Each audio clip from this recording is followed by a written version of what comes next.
Good. Welcome to the stream, everyone. We finished Apollo Justice yesterday, which was a turbulent case. And yeah, now it's time for the next game in the series. Dual Destinies. Dual Destinies is a game I remember very well. I haven't played much of it. I only played like up to case 2, like on a friend's 3DS. But I always wanted to play the game actually. I remember back in 2013 when, like, before the game came out, they released the trailer. I watched this trailer so often. I was very hyped for the game. But I don't know why I didn't play it sooner. But yeah, I remember back in 2019 when I actually had enough, I actually wanted to do it. They released the original Ace Attorney collection, so I was waiting until they would do a collection for the other games. And now that I have, it's finally time to dive into this game. So yeah, it's going to be my first time. I don't really know much about the game, so no spoilers of course. Yeah. Also will be a shorter stream today. I still have stuff to do, but I wanted to stream at least a small bit. So we probably only will do case 1 of Dual Destinies and then call it a day. Sounds good? Okay. Then let's start this game.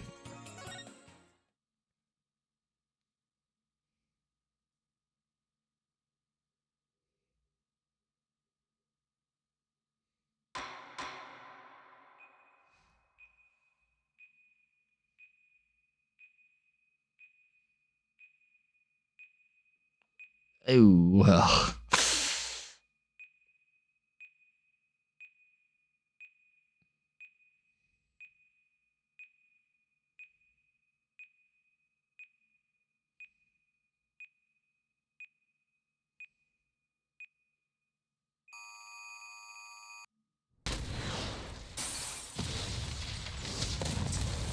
One way to start this game. What the fuck?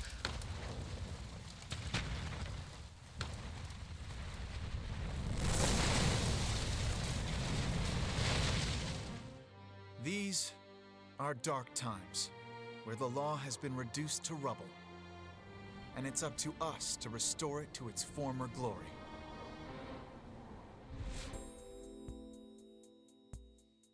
Yeah, I know what you mean. It looks like your target finally decided to make a move.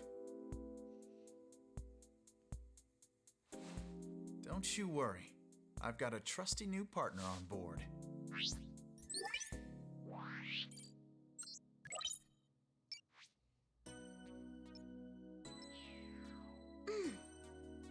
Done. Ready to go? You bet. Let's do this. She's been with us for half a year, though I can hardly believe it.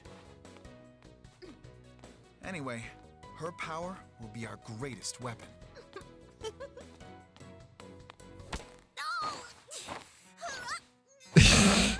Okay, I love already. Are you alright, miss?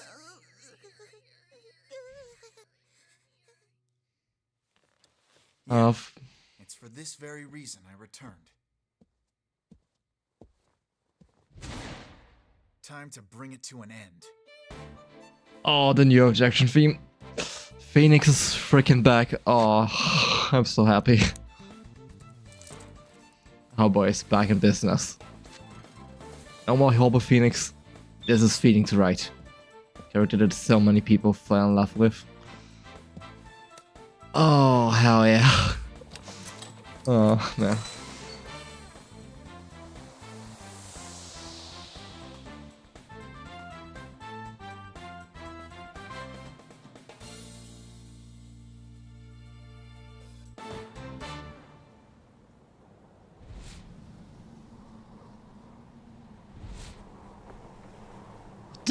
Wait, what? What happened to you, Apollo?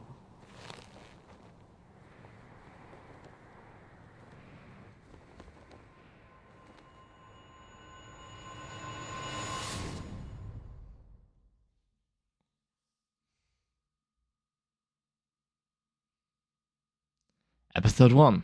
Turnabout Countdown.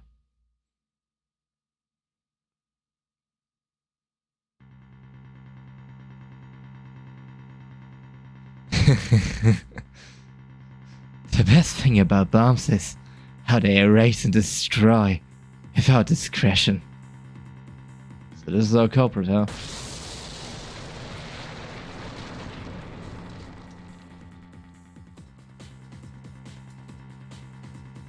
Now all I have to do is pin everything onto that little girl.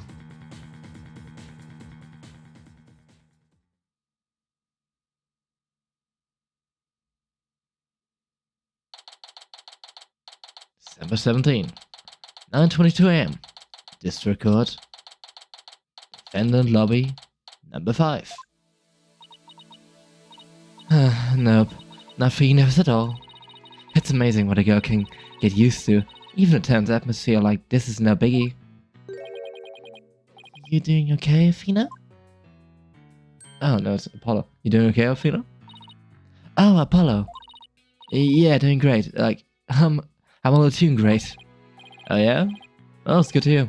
Although, I could have sworn I heard your voice crack for a second there. And that transparent, huh? Cracking? No, my voice isn't cracking. Nerves are still here, I tell you. This is Apollo Justice. He's a fellow lawyer at the office I work for. Apollo is the lead for the defense on this case. And I'm going to be there at the bench with him, doing what I can to help out. I'll do whatever it takes to defend Junie. Speaking of steel, how are you holding up? The explosion really did a number on you. What? Wait, Apollo was caught in the explosion? Oh, my boy, how you want you defend in this state? What the heck? I'm just happy that you're okay, Finger. Although, I can't pretend I have no connection to this case. That's why I'm gonna see it that Jennifer's name is cleared. And I'm sure you feel much the same way. You got that right. I won't rest until Junie is completely cleared of all suspicion. Apollo, Fina. Thank you for doing this for me. Junie.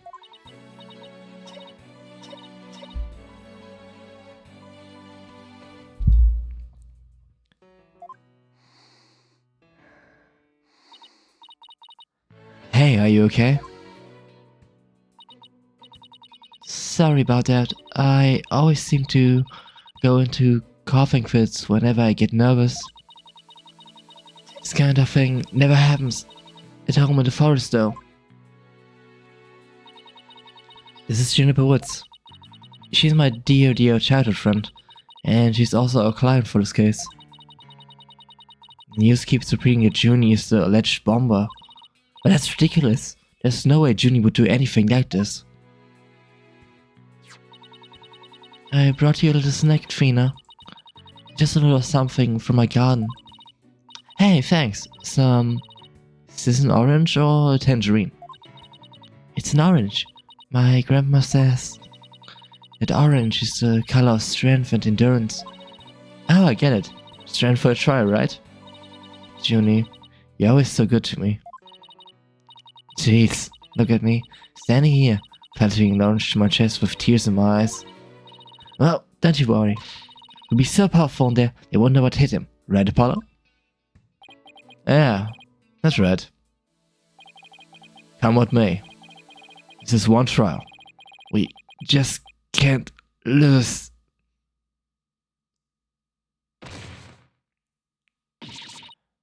Apollo! Apollo!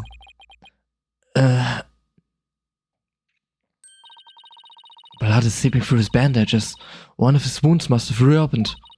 All this time he was trying to put on a brave face, but he was really overdoing it. Mr. Justice. Huh? The trial is about to start, sir. Please proceed to the courtroom. What? Now? But Apollo is in no state to defend.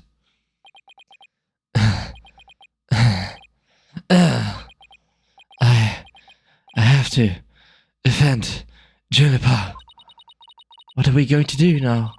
This trial is about to start, with or without us. There's only one other option I can think of at a time like this. But even if I caught him now, he'd never get here in time. No, wait. There's something else I can do. Apollo, give me all the evidence for the case. What are you gonna do? Bailiff? Yes, miss? The defense would like to submit a substitution of attorney petition. Fina! You're not seriously. You just concentrate on getting better. I'll defend Junie. All by yourself? Athena, stop for a second and think about what you're saying. You never once taken a case on alone before, right? No problema. I can handle it. I think. But I guess it's really up to you, Junie. Would you be okay with me taking over? Sure. I believe in you, Fina. And that's enough for me. You're worried for me, aren't you? To be honest, I'm pretty nervous too. I think my heart might just burst out of my chest. But you're in no shape to stand at the bench now, so you have to leave it to me. Alright. I can see your mind's made up on you anyway. I hate that I can't be there, but I know you give your utmost to defend Juniper. You bet I will. Rest assured of that. My name is Athena Sykes. I'm still just a newbie, but I'm a lawyer. This is only the second time I've taken the lead in the defense case. It'd be the first time I stand up there alone though. But I have to do this. And I'm definitely not about to let anything bad happen to Junie.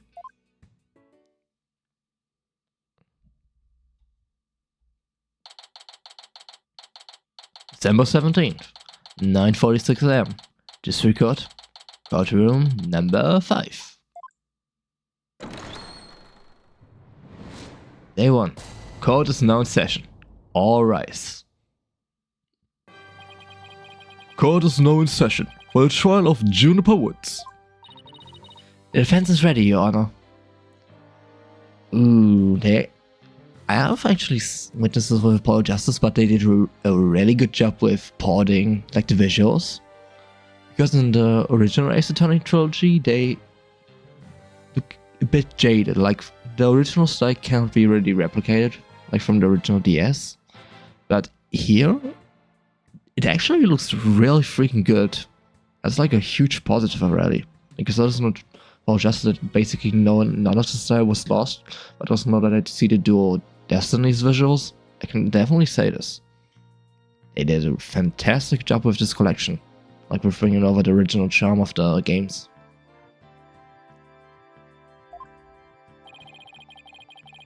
The prosecution is also ready, Your Honor. What is the meaning of this? Frickin' Winston Payne. As always, he is the first one. As an Ace Attorney tradition, we need to go up against Winston. Of course, this time years later. I was under the impression that Red Monkey would be my opponent today. Yes, well, a substitution of attorney petition was submitted just a few moments ago.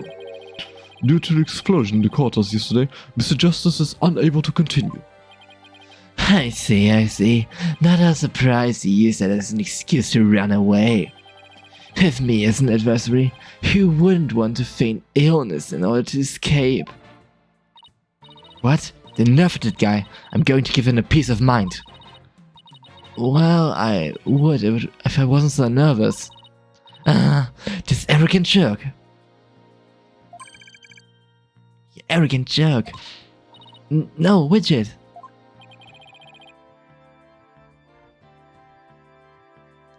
Is my hearing getting worse? I cursed when I heard the defense say something just now.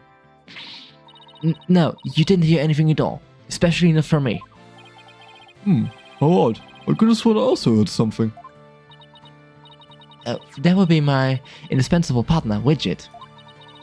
He sometimes blurted what I'm thinking. Well then.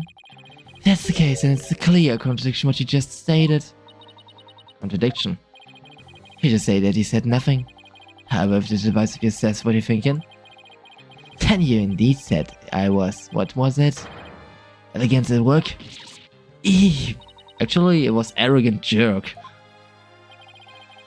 At any rate, what does it matter if it was a red monkey or a yellow monkey facing me? No federal law school rookie can defend his witness. Mr. Payne, I believe that's enough.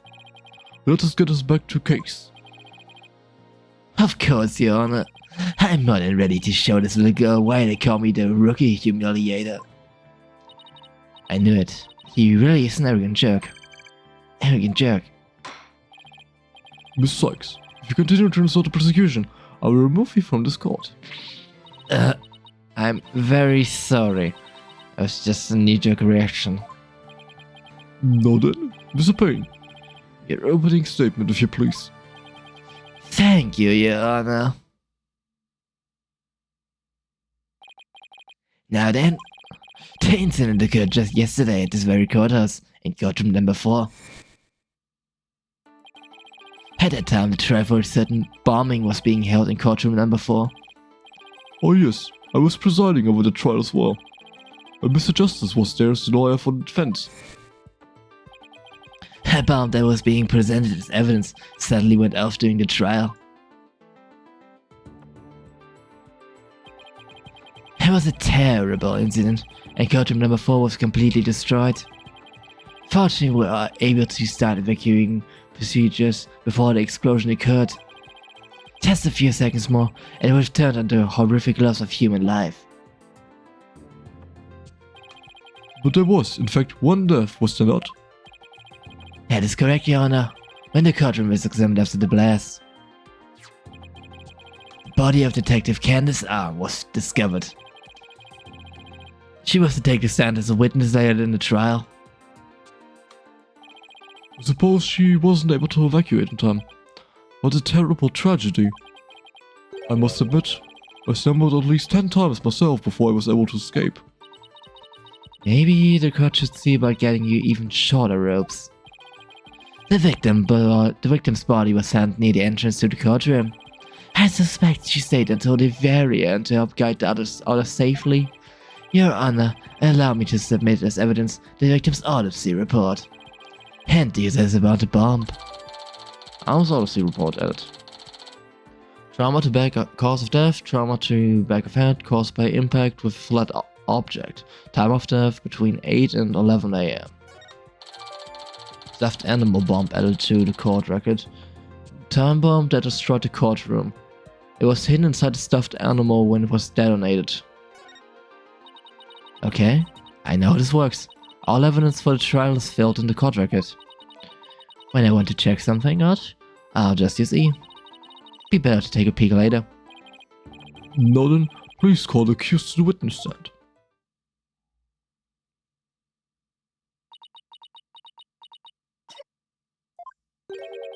Defendant, are you feeling alright? You're looking a bit pale. I'm so sorry, I was feeling a bit weak when I first arrived here at the courthouse. But I'm alright. Junie's really giving it all. I better make sure I do the same. If you could please proceed. Your name and occupation, defendant. Juniper Woods. I'm a high school student. Miss Woods, can you confirm you were in the courthouse on the day in question? Yes, I came to know Apollo Justice through my friend Fina. And so, I was there yesterday. To watch his trial and lend my support. Something's wrong. Junie's really scared. Did you know I'm also known as the Defendant Humiliator? It looks like I have yet another chance to show everyone how I earned that moniker. Does this arrogance know no bounds? I have to protect Junie no matter what. Hey, you arrogant Prosecutor Payne. Huh? What is it? Do you want me to demonstrate why I'm known as the Rookie Humiliator instead? Deep breaths, Athena. Don't let him get to you. Prosecutor Payne. Junie's telling the truth. Mr. Justice also backed up a claim when we saw him in the defendant lobby. And Junie, he said he was glad to get the lotus root you gave him too. He was? My grandma says lotus root is good for your eyes. She says they can even help you see into the future. They can? Then that's a perfect present for a lawyer. And if it's true, I guess he must not have eaten them. Huh. A sweet meek girl like this, blowing a courtroom to bits? I must say, it's very hard to believe. No, Your Honor. Don't let a seemingly innocent appearance fool you. The defendant had a motive for committing this crime. That's not true. I don't have any kind of motive. And I didn't even know the lady who was killed. And I admit the investigation didn't turn up any connection between the victim and defendant. However, that doesn't matter. The only thing it does is that our objective was the destruction of courtroom number 4 itself.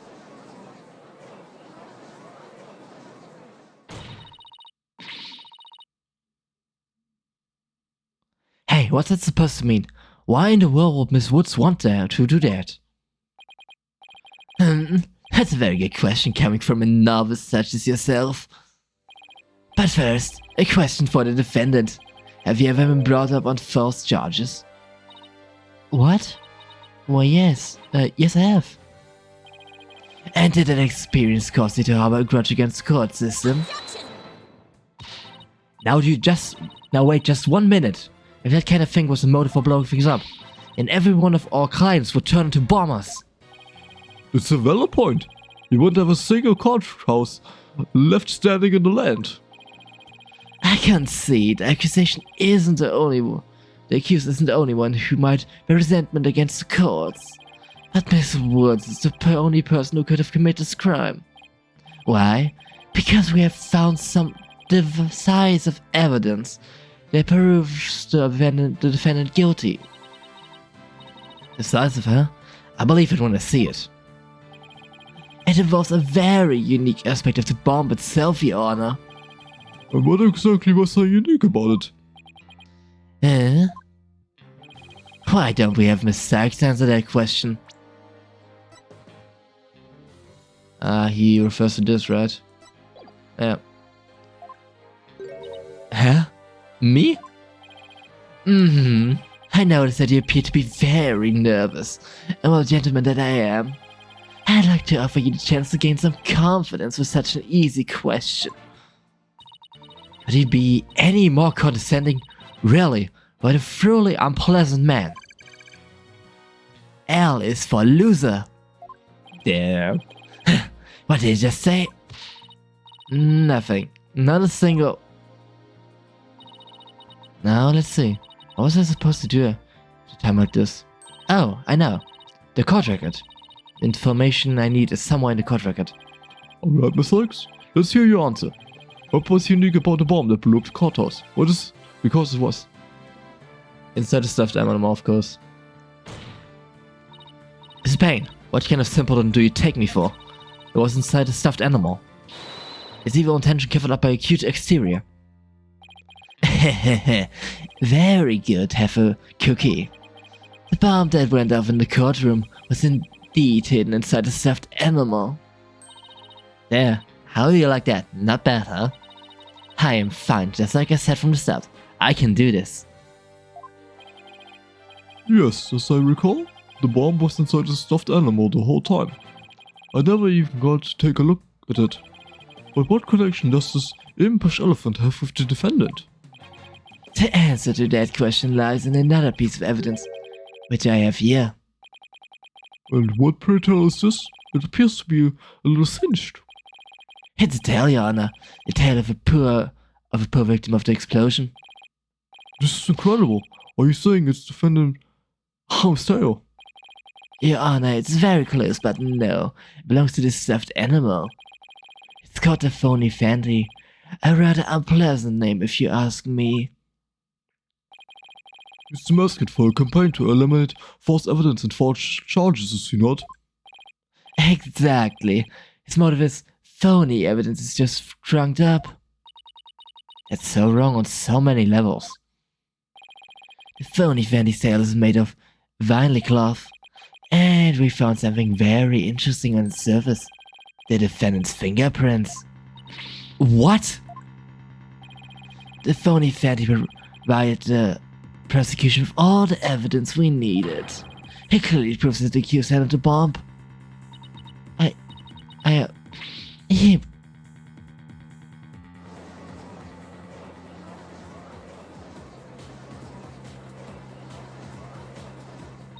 But it doesn't make any sense. Why would Junie's fingerprints be on it? It does appear to be pretty irrefutable evidence.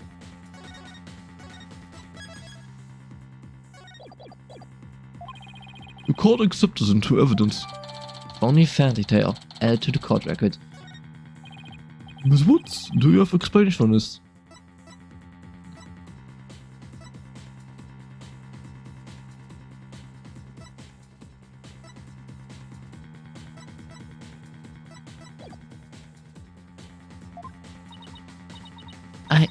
I don't understand. How about you, Miss Sykes? Do you have any plausible explanation to refute this decisive piece of evidence? Well, I can't do it. I can't think of a single thing. But I better come up with something. For Junie's sake. If you can't produce an answer, we could always get straight to the ruling if you prefer. No, I have to say something. Fast. Oh no, I can't get my voice to work. Why now of all times? I thought I overcame at this already. Maybe I'm still not ready to stand in court.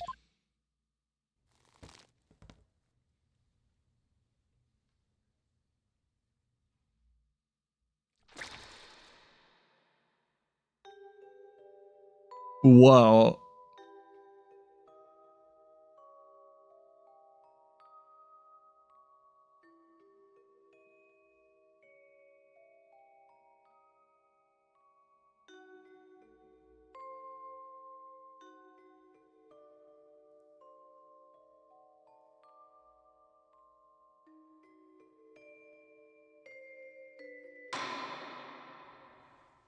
As you can see, there is no room for debate. Objection! Oh, hell yeah, Phoenix. Why, it's you.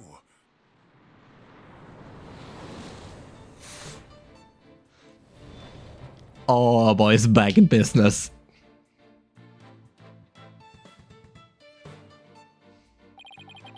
Sorry it took me so long to get here, Athena. Apollo explained the whole thing to me over the phone. He asked me to come help you out in this place. Thanks for coming. I hate to admit it, but I was having a really rough time on my own. Oh, I don't know. I think you were doing just fine, all things considered. And you hung in there, giving me enough time to get here. Now let's turn things around. You got it, boss. Oh, look who showed up out of the blue. It is if this is Mr. Phoenix Wright. You always manage to surprise me. Your Honor, Mr. Payne has called for an early ruling, but I believe there are still many things that need to be deliberated. How did Miss Wood's fingerprint wind up on the stuffed animal's tail? How was the bomb even detonated? Until these questions are answered, I said it's impossible for a fair ruling to be made. You are absolutely right. Let's continue from where we left off. I assume you have no objections, Mr. Payne. Not at all, Your Honor.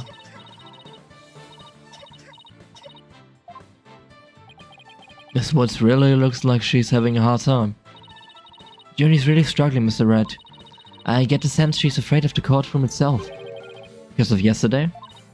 Yeah, it was understandably very traumatic for her. Poor thing. And here she is, back at the courthouse again, being so brave. I'd like to make a request, Your Honor. If at all possible, I'd like to have Miss Woods rest in the lobby. Given the defendant's condition. Very well, I grant special permission. Hey, you go get some rest, Junie, and leave the rest to us. Okay. Thank you. Sorry about this.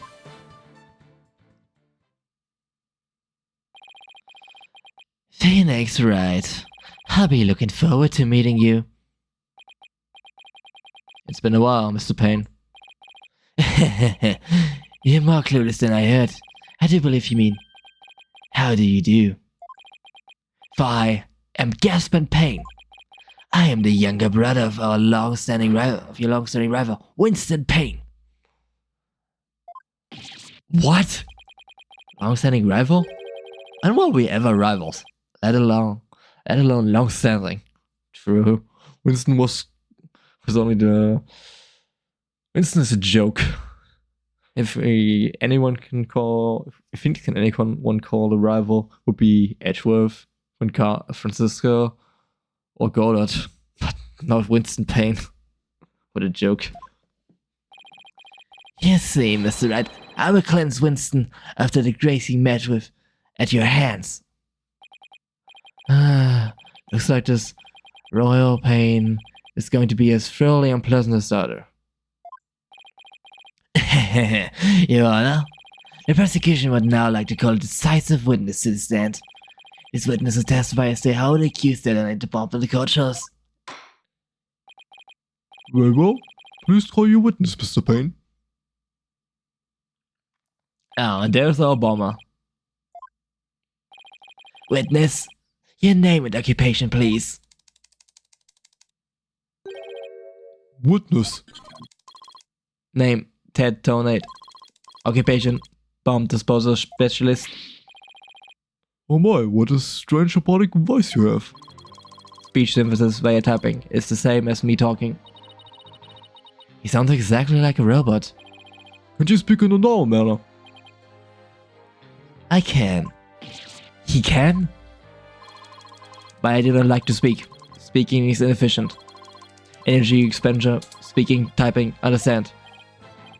Huh. What an odd witness. Mr. Tony was in charge of the bomb for the trial and was there when it went off. Being a bomb squad specialist, do you have any relation to the victim? Negative. I first met the girl while on this job. Many people are employed by the police. I know only a fraction of them. However, I was shocked when I first discovered the body of the victim. Shocked? I was the first one on the scene after the pre-explosion. I went there to ensure safety, but I ended up discovering a dead body. Huh. So he was the first to discover the body, was he? He is here to testify about the circumstances surrounding the moment of the explosion. Very well. You can't well hear Mr. Tony's testimony, but at the very least, show this court some respect and remove that face guard witness. Witness testimony. When the bomb went off. The bomb was originally disarmed by me, then transported here as evidence. Bomb name HH3000, operated by timer or with a remote. I was watching from the gallery when I suddenly became alarmed.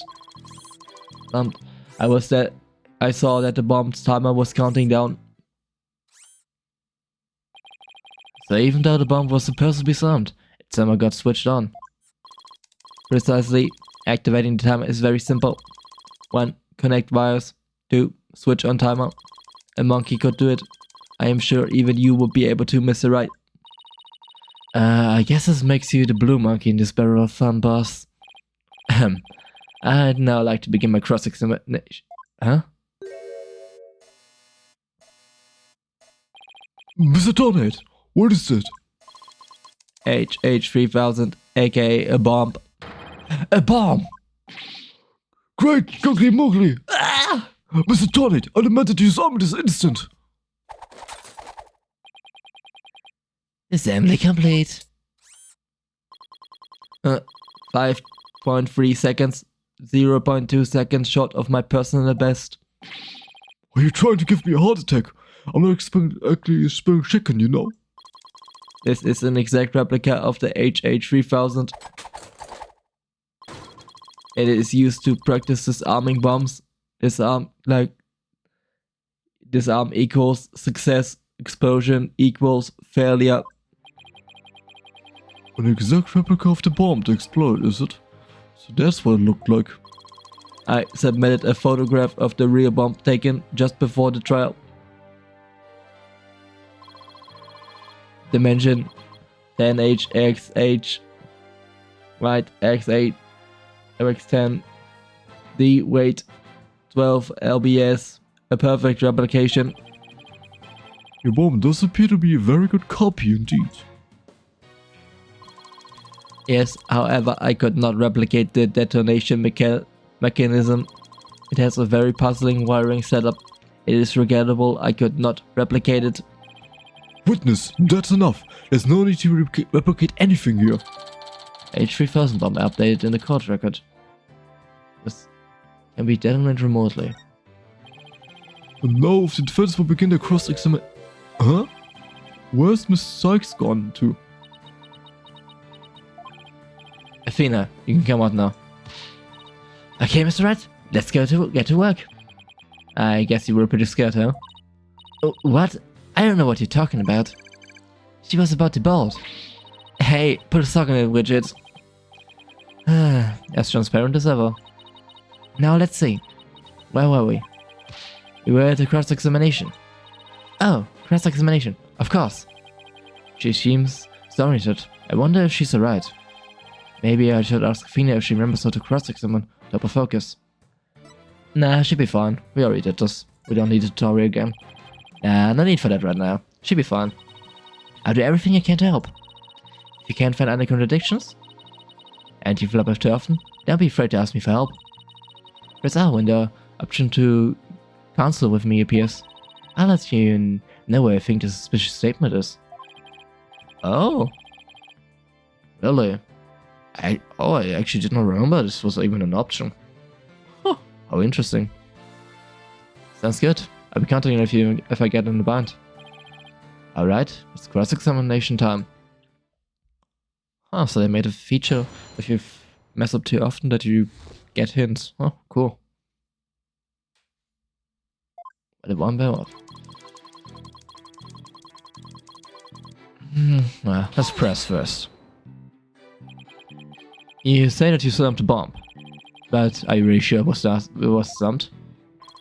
Absolutely, I can disarm anything in a flash. It looks more. That looks more like dismantle than disarm to me. Oh, pardon me. Let's see. Is there any chance you could have forgotten to disarm the bomb? Impossible. I do not make rudimentary mistake like that. They say to err is human. Although the jury's still out in the sky. If you must know, Mr. Wright, according to the court's own records, the fact that the bomb had indeed been disarmed was officially confirmed. Huh. I guess we can rule the possibility that he forgot to disarm it. Could you talk about the bomb in a little more detail for the court, Mr. Tonet? Certainly.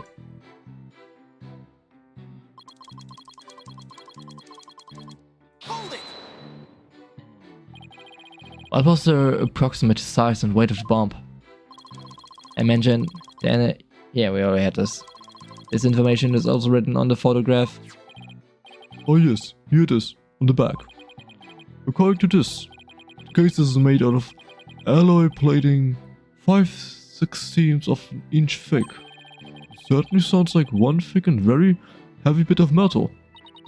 I bet if I dropped that thing on your foot, you'd be hopping.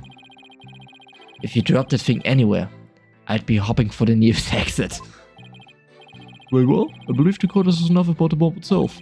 Mr. Tornade, you were keeping an eye on the bomb? Where were you watching from?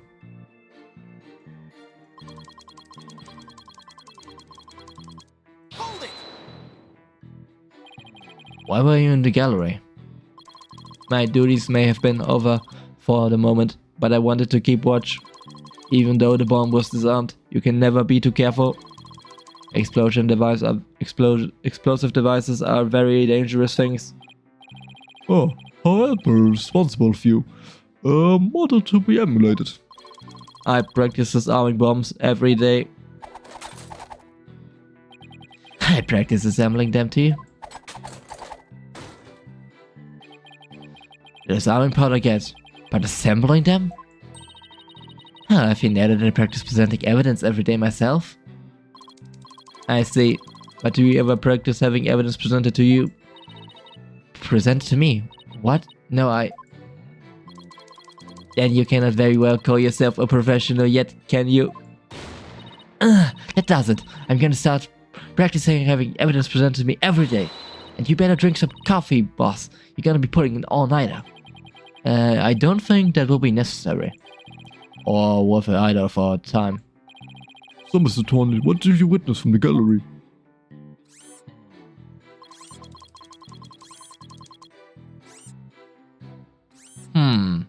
Wait. He claims he saw the bomb's timer was counting down, but how would he be able to do this? It was hidden, right? It was hidden inside a stuffed animal. You wouldn't have noticed. That's a clear contradiction. Objection! So you say you saw the bomb's countdown? Is that right? Of course, I clearly saw it counting down to 0. And I say that you're clearly lying. What are you talking about? There's no way you could have seen the bomb's timer. After all, the bomb was concealed inside a stuffed animal. Mr. Tonate, how can you claim to know the bomb was about to go off when you couldn't even see the timer? But that is... What? No! That does seem like a glaring inconsistency indeed. Witness, how do you explain this? Well, Oh, that was great, Mr. Wright. You found a contradiction right at the bat. Always remember, Feeler. When you find an inconsistency in a witness testimony, there's always a reason behind it. It could be a lie, a hidden meaning, a secret, whatever it is, it's up to us to dig it out. And pointing out every contradiction we find is the best way to do it right, boss. Now the question is, what can we dig out of Mr. Tonate? Well, let me see, No, there must be some mistake. Oh, yes, of course. I remember now. The sound. I knew because of the sound. Sound? What sound? When the timer of this type of bomb is switched on, it beeps softly. Beep, beep, beep. It is the sound of the bomb counting down. A beeping noise, you say? Or I suppose it would be possible to notice that even with the bomb inside a stuffed animal. I simply made a mistake. My bad. Objection! How in the world did you hear such a tiny sound all the way from the gallery? Listening for the sound of a bomb's timer is an integral part of my work. I consistently undergo training so that I will never miss it. I hardly think training would help you hear something so soft from so far away. What now? Are you making light of the fine sentence of disarming bombs? It is a solemn mission that I put my life on the line to perform. What kind of specialist would I be if I could not hear a bomb's timer? It's not like disarming a toaster, you know. Now he's just showing off. You keep asserting that the sound was too tiny to hear, but the only tiny thing here is your skill as a lawyer. Being mistrustful is not an attractive quality, you know. And you're just overflowing with attractive qualities, are you?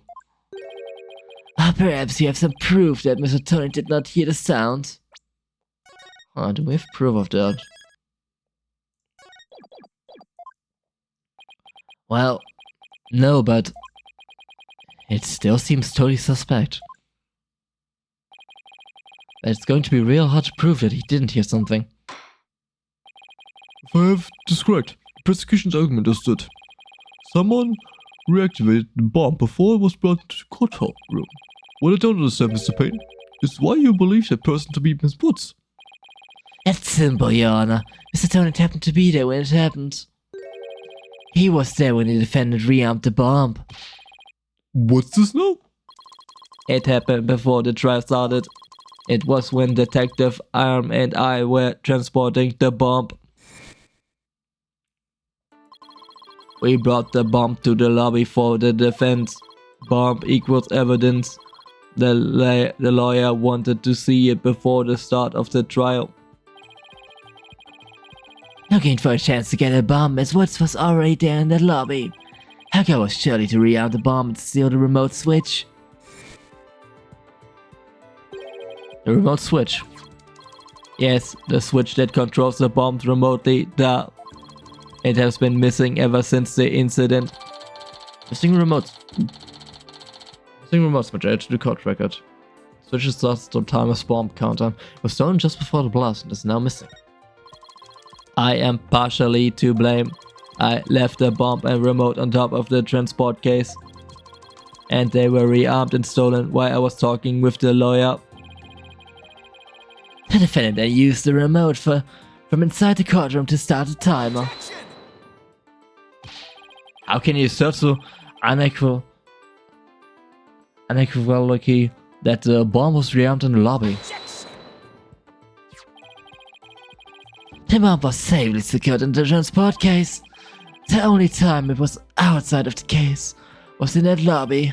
Therefore, there was only one and only opportunity anyone had to meddle with it. Someone other than Mr. Tony could have opened that case and taken the bomb out. Impossible. The transport case is assigned exclusively to me. Do you see this number here?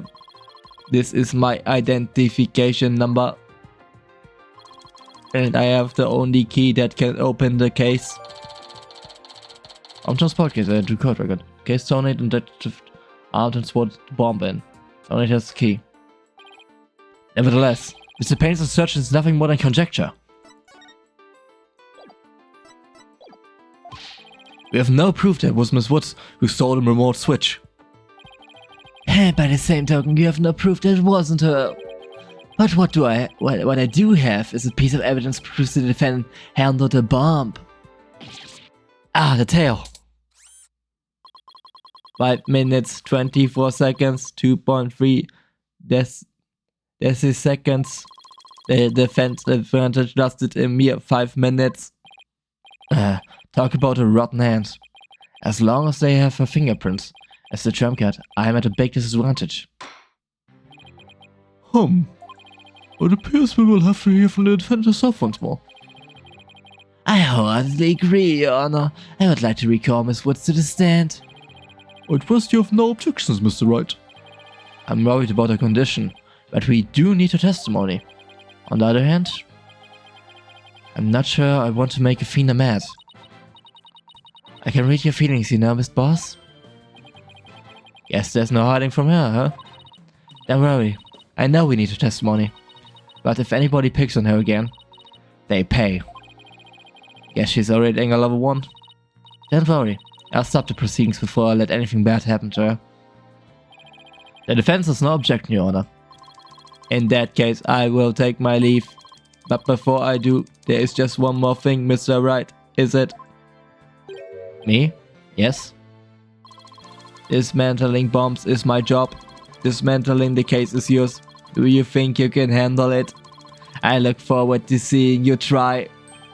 Ugh, this guy is hiding something. I just know it. Now, if you will excuse me. Bailiff, please go out to the lobby and bring back the defendant.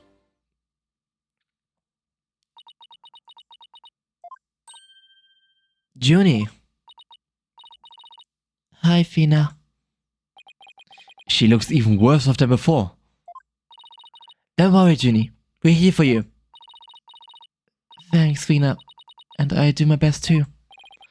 You blew up the courtroom because you bear resentment against the courts, correct? No, of course not. What's that you say? I can barely hear you. I haven't done anything wrong. This prosecutor's scary. Objection! What an impudent little girl. Start everything innocent and tell the truth. This is getting ugly. You revamped the bomb because you wanted to blow up the courthouse. Admit it.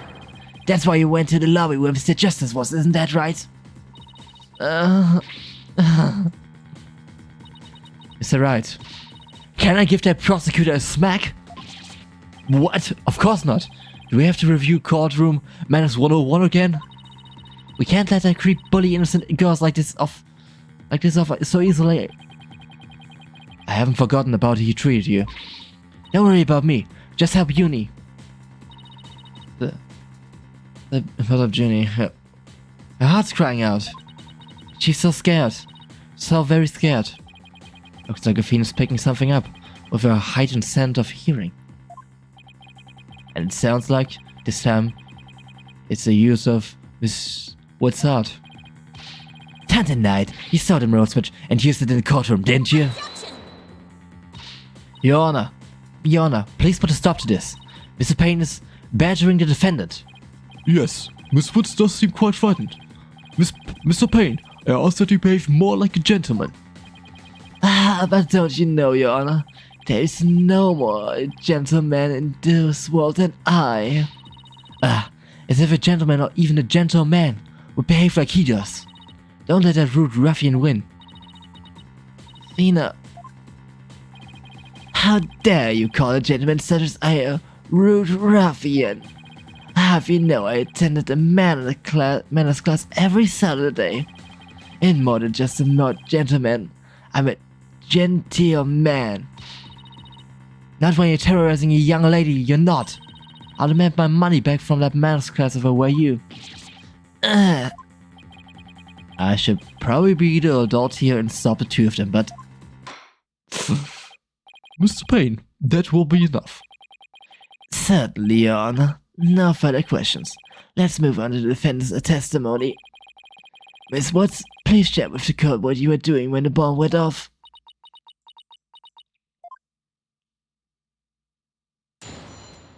This testimony. When the bomb went off. Well, that day, I was watching from the gallery. The bomb went off. And rubble started falling. It fell on top of me.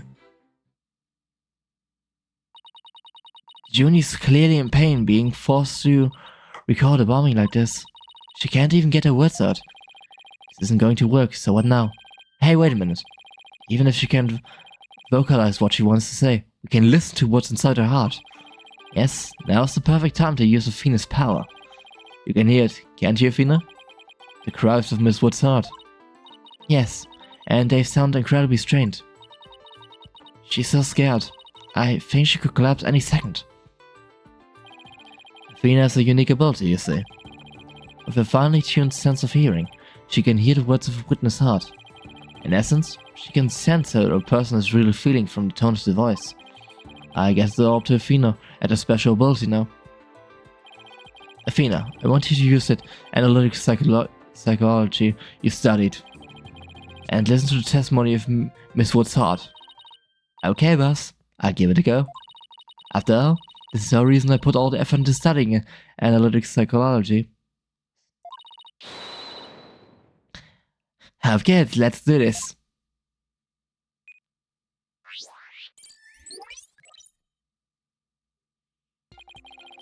So your holographic vinegar bob can show us how Miss Woods is feeling, right?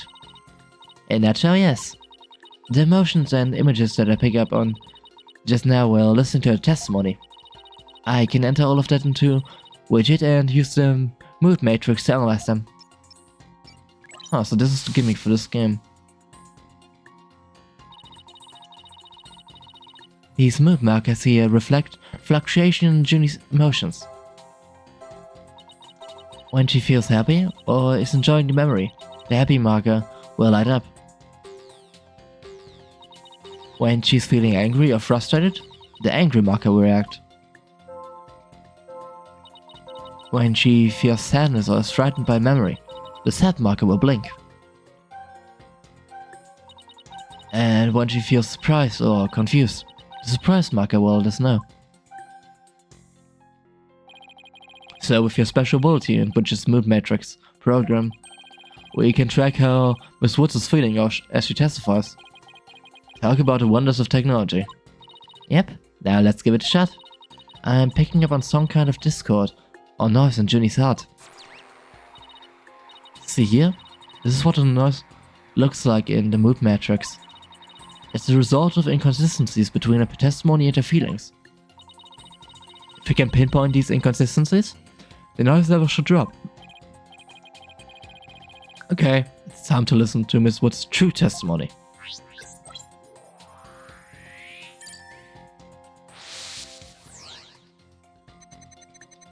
They...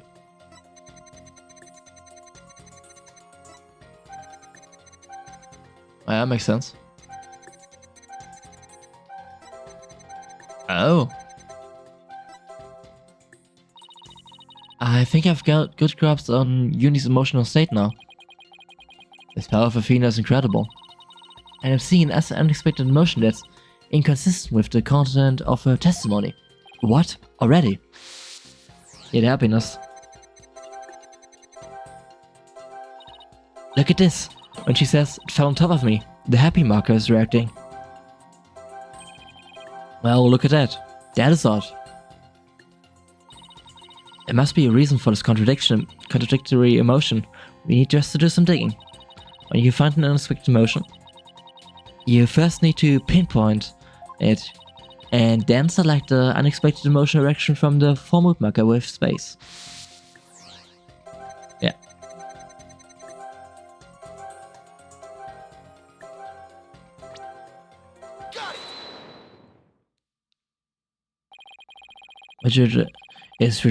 It's registering joy when Miss Woods caused the rubble falling on her. There must be a reason for this unexpected emotion. Miss Woods, as the rubble was falling, was there also something that made you feel happy? What? It's alright, the feeling of happiness is spreading throughout Junie's heart. Keep going on this point and I bet Junie will start to calm down. Great, let's see what she has to say. Just as I was about to escape the courtroom, the bomb went off. I was so startled. I tripped.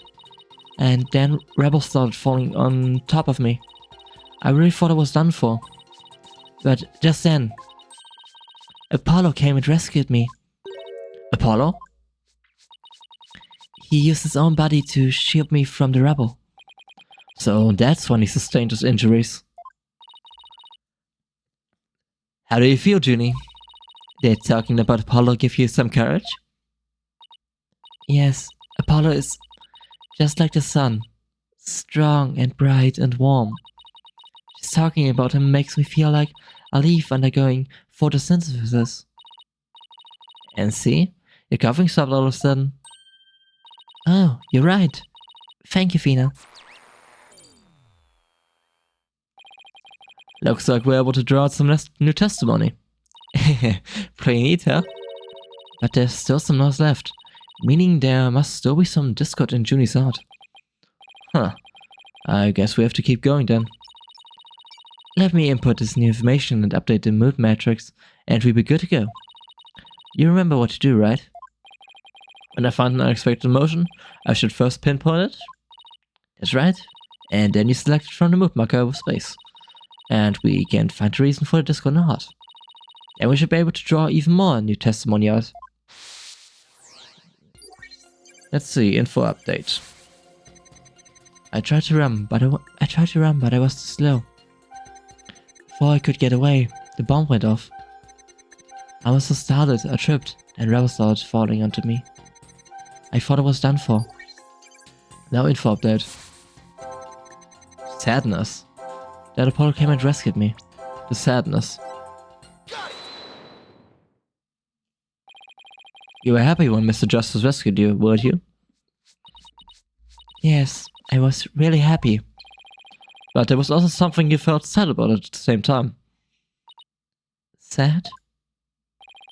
The reason I asked is, when you were describing how you were rescued, we sensed a little sadness too. Oh. I think it's probably because of Bumrabrini. Bumrabrini? Well, what do you know? Something new? That's right, I brought my stuffed animal, Bumrabrini, to watch a trial with me. Bumrabrini and Phony Fanti are brothers. Who knew that a Lego world could inspire a whole line of merchandise? I had Bumrabrini with me while I was watching the trial. But it wasn't until Apollo saved me that I realized I lost him as I was running away. My poor Riney, a victim of that terrible bomb. Oh, I know. You can see what he looks like in this poster. Oh, would you look at this? Would you look at the tail?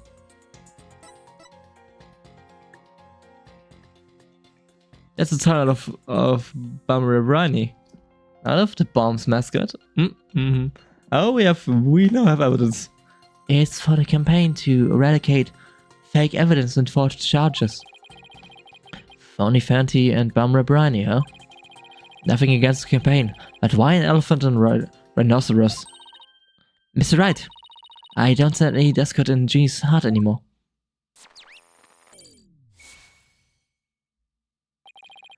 So I guess that means we managed to draw out all of her testimony.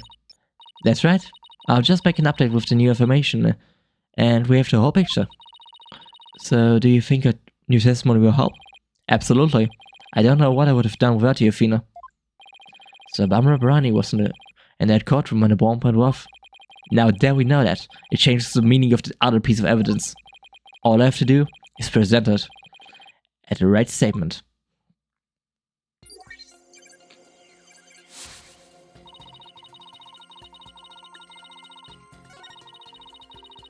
Get off here, bomb went off.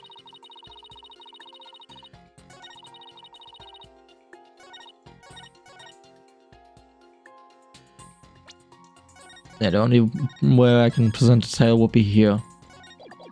Right? Objection! Yep, perfect. Miss Woods, I know this trial has been very hard for you. But you can relax now. You are without a doubt innocent. Mr. Wright, what wild assertion are you making now? My wild assertion is simply this. The two stuffed animals were mixed up. The tail the defendant's fingerprints were found on wasn't that a phony Fanty. It was the tail of her gallery companion, Bummer Riney. What? What nonsense is that? I can see that they're both stuffed animals, yes, but they're completely different characters. An elephant and a rhino, they're as distinct as a defense lawyer and a prosecutor. But are they really so different? Both defense lawyers and prosecutors strive to protect the peace through law. Even elephants and rhinos have some similar characteristics. And they're both grey, for example. Anyway, this post is all I need to prove my assertion to be true. If I may direct the court's attention here, you clearly see how the two got mixed up. The tail. Take that! Whoa, would you look at that? The two tails are exactly the same. Yes, exactly. The two stuffed animals are based on entirely different animals. But the design of the tails, exactly the same. Ah!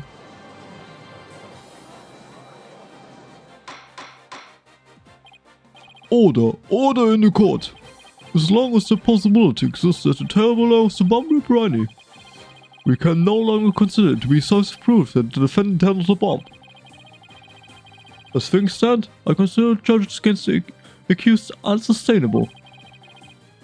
Would you agree, Mr. Payne?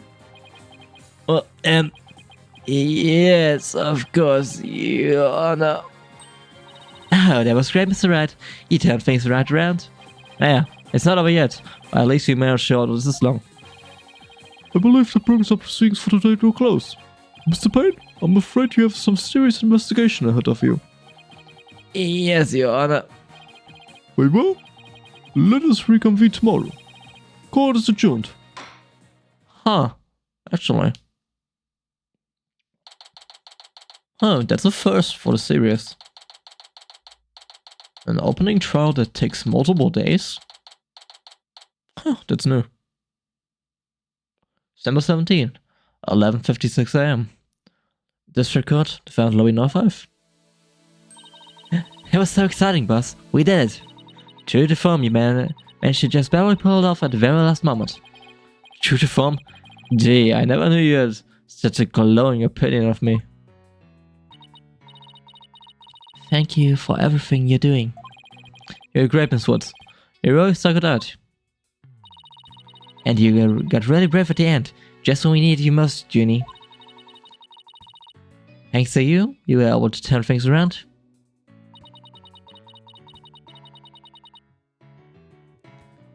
Well, you were the one who gave me that courage, Fina. Really? Thanks. So, be honest, was there any help at all? Oh, god, Fina's precious. I really like her animations. Of course. Without you, we would have never gotten out of the tight spot. That's good to hear. I may still have a lot to learn, but hear that I'm going to give it my all. I'll be so good and one day you call me your partner. That's what I like to hear. Analytic psychology. The ability to solve the riddles of a person's heart. Fina's true potential is beginning to really shine through now. Hey, where's Apollo anyway? Huh, good question. I almost forgot about him. I assumed he's still here in the lobby. Oh, I know. Maybe he's still in courtroom number 4. Courtroom number 4? What would he be doing at the scene of the explosion? When I came out to the lobby to rest, I told Apollo about Bummer Briny. I told him I robbed Briny in the courtroom and I was trying to escape before the blast. And then Apollo said he had an idea where Briny might be, so we went to take a look together. Huh, I guess Apollo can be pretty nice when he wants to be. So we went looking for Wright together before you were called back into courtroom number 5. Yes, I had some time to rest, so I was able to go and look for him. But then they called me into courtroom number 5 to testify. Apollo insisted on staying there though.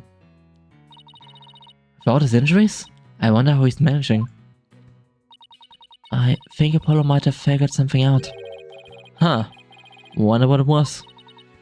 He told me I'm going to look for evidence to clear your name, Juniper. Maybe he found some new piece of evidence.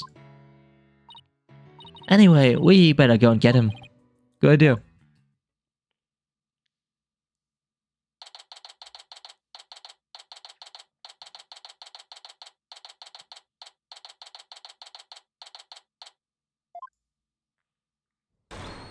Where are you, Apollo? Trial's over for today. Come on, I know you're... No.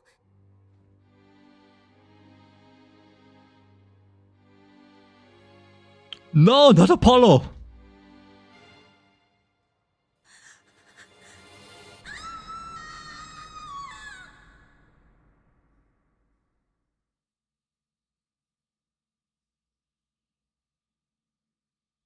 To be continued.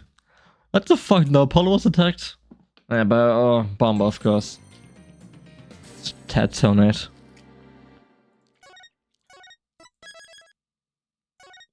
Trial day 2. December 18th, 9:34 AM. District Court. Defendant lobby, number 5. This isn't exactly how I envisioned the second day of this trial to start. But given how things ended yesterday... Good morning.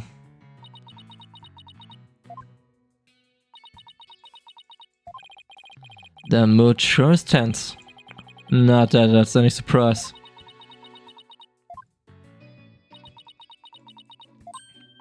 Oh hey, did you read the paper this morning, boss? Huh? The paper? That came out of left field. You didn't read it? Then you don't know the big news. Somebody spotted an abominable snowman way up in the mountains. Tell me you know the difference between the paper and the tabloid, Athena. It might show up in the forest where you live, Junie. So you better watch out, okay?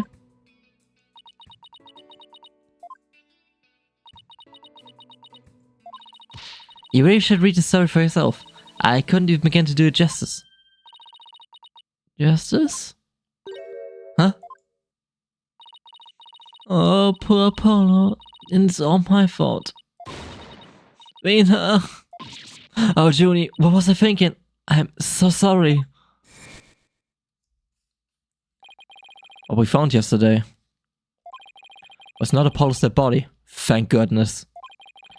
He'd been assaulted by someone with a blow to his head and was lying unconscious. We rushed him to the hospital right away, and it looked like he's going to pull through. But it was still quite a shock to stumble onto a scene like that. Is Miss Woods alright, Athena? Well, I managed to get her to stop crying. Now she's resting on her sofa over there.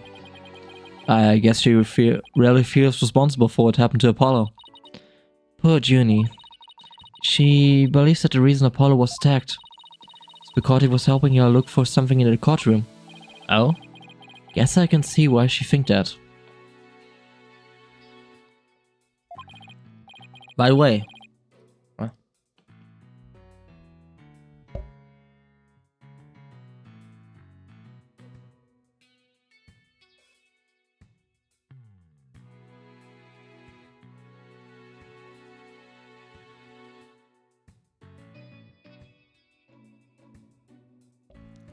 By the way, how are you doing? Who, me? Yeah, you. I know you're concerned about Miss Woods, but are you alright? Me? I'm doing just fine, boss. I mean, yeah, it was a huge shock, but I'm alright. People who study analytic psychology are great at times like these. After all, they learned how to control their own emotions too. Somehow, I don't think it's as easy as you make it sound. But there's no denying she's a real trooper. Apollo doesn't remember a thing, does he? Yeah, he can't recall anything from the time right before he was assaulted. Nothing about what he was doing in courtroom number 4 or who assaulted him. The doctor said it's probably due to the hit he took to the head. Assaulted in the court of law. And losing your memory at that. I know how that feels. Oh, that's a reference to the first case of Justice for All, where this happened to Phoenix. But who in the world would do such a thing, huh, Mr. Wright? Ah, just wait till I get my hands on the coward who had hurt our Apollo. No, Athena. I thought you said you were in control of your emotions. Let's just focus on helping Miss Woods, okay? But I admit, I'm just as upset as you are. Okay, boss. You're right. Apollo's asylum can wait until after we clear Junie's name. That's the spirit. Now, let's see. I better check the court record one more time before I try starts. After Mr. Wright, I'm ready whenever you are. Alright, let's get ready to rumble. You bet. Everything that happened with Apollo, I didn't have time for a proper investigation. I can't let it stop me though. I have to get this right, for Miss Wood's sake, and Apollo's too.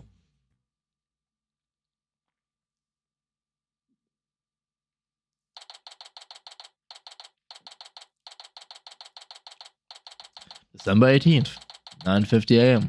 District Court, courtroom number 5. Day 2. Court is now in session. All rise. Court will now reconvene for the trial of Juniper Woods. The prosecution is ready, Your Honor. The defense is also ready, Your Honor. Now then, I believe I instructed the prosecution to further investigation. Were you able to locate the remote switch in question? I'm afraid the remote switch is still missing, Your Honor. I must say, I am disappointed, Mr. Payne. Not angry, just disappointed. I apologize, Your Honor. Looks like the prosecution is just as unprepared as I am.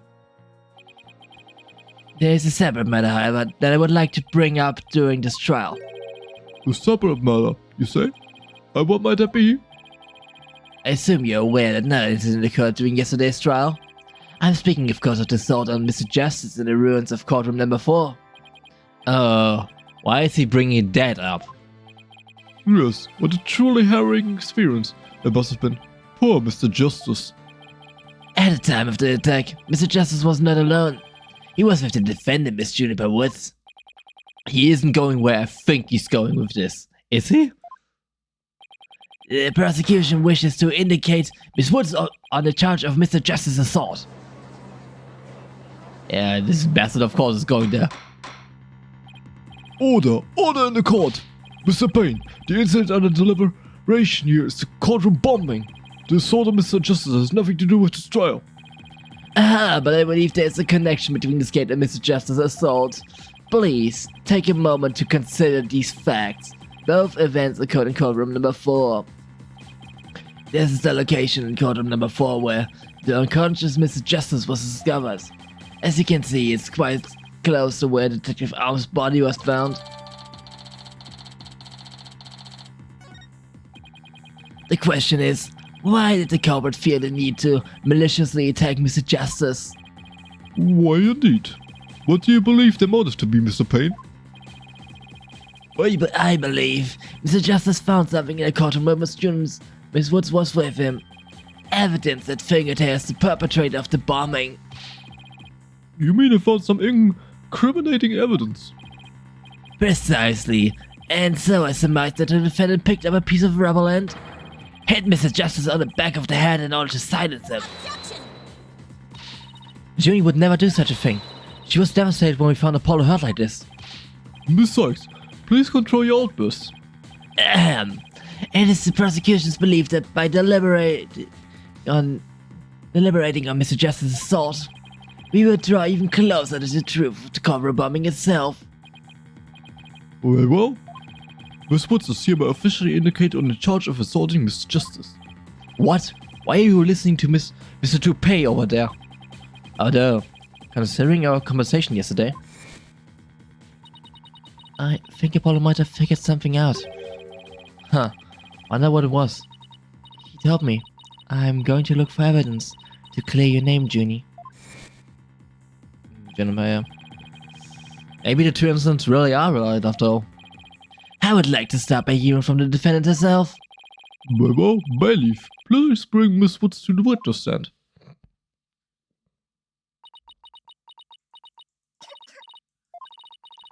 I'm sorry. I can't seem to stop. Miss Woods. Guess she's still really upset about Apollo. Miss Woods, you went to the ruins of courtroom number 4 with Mr. Justice, did you not? Yes, I did. Good, good. If you would then please testify about what happened to the court. Witness testimony. Alone with Apollo. During the trial yesterday, I was overcome by a fit of coughing. Apollo stayed with me and we went to the courtroom together. By then, I was called back to this courtroom to give testimony. Apollo insisted on staying behind in the courtroom number 4. I swear I didn't attack Apollo. Why would I even hurt such a kind person? So Mr. Justice stayed by your side while you were feeling unwell. What an admirable young man. My father's law voice was his only outstanding feature. He may look like a little imp at times, but Apollo can be really nice too. I hope she didn't hurt her with backhanding that one out. True. Well, it's to wonder, why did Mr. Justice stay behind in the ruins? I think Apollo might have figured something out. Something? What kind of something? Something to do with the courtroom bombing. Kind of something, I think. Oh ho! New evidence for the case, was it? That's a very big kind of something indeed. I believe so. He mentioned looking for some evidence when I was caught away. Just as I thought, there is a connection between the two incidents, but the defendant has told a very big lie, Your Honor. What lie is that? When she learned Mr. Justice would be looking for evidence, she attacked him. She attacked him to give herself the chance to destroy that evidence. No, I never. Miss Woods repaid Mr. Justice's kindness with violence. We found the proof of her foul deed there in the courtroom ruins. What on earth? Do you see it there in front of Mr. Justice's right hand?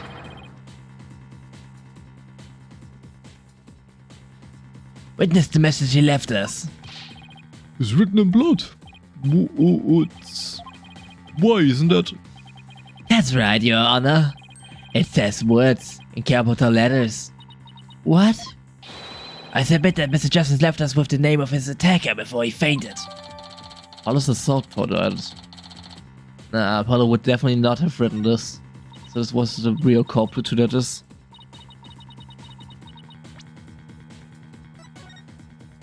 Huh.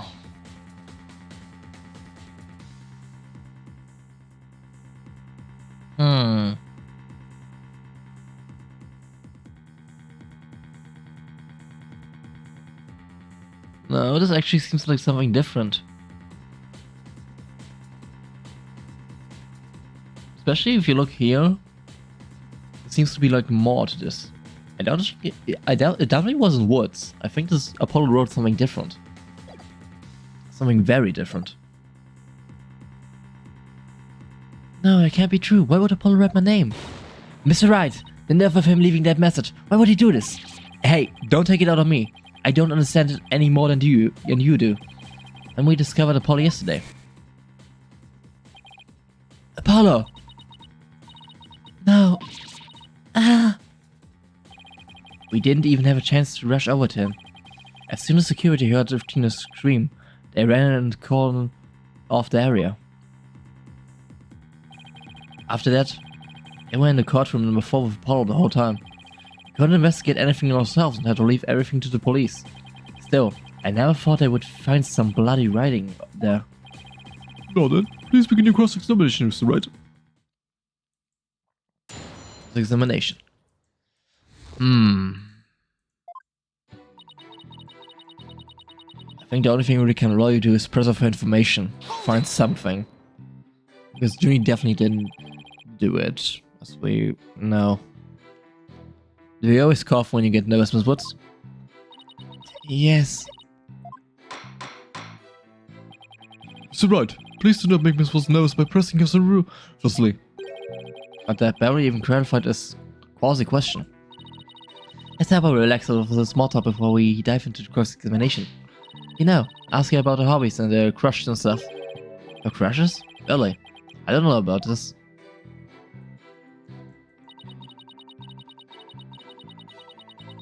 Hold it! Why exactly did you go to the courtroom ruins? We went to look for my medicine to stop my coughing. Your medication? Why would your medicine? Why would your medicine be in courtroom number 4? I dropped it in the heat of the moment. Bumrap Riney. He was keeping my medicine safe for me.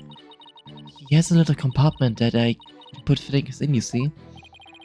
Found he has the same type of pocket. That's where the bomb was inserted.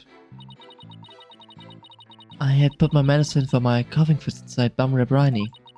When I told Apollo about it, he said he helped me go look for him. There was so much rubble on there.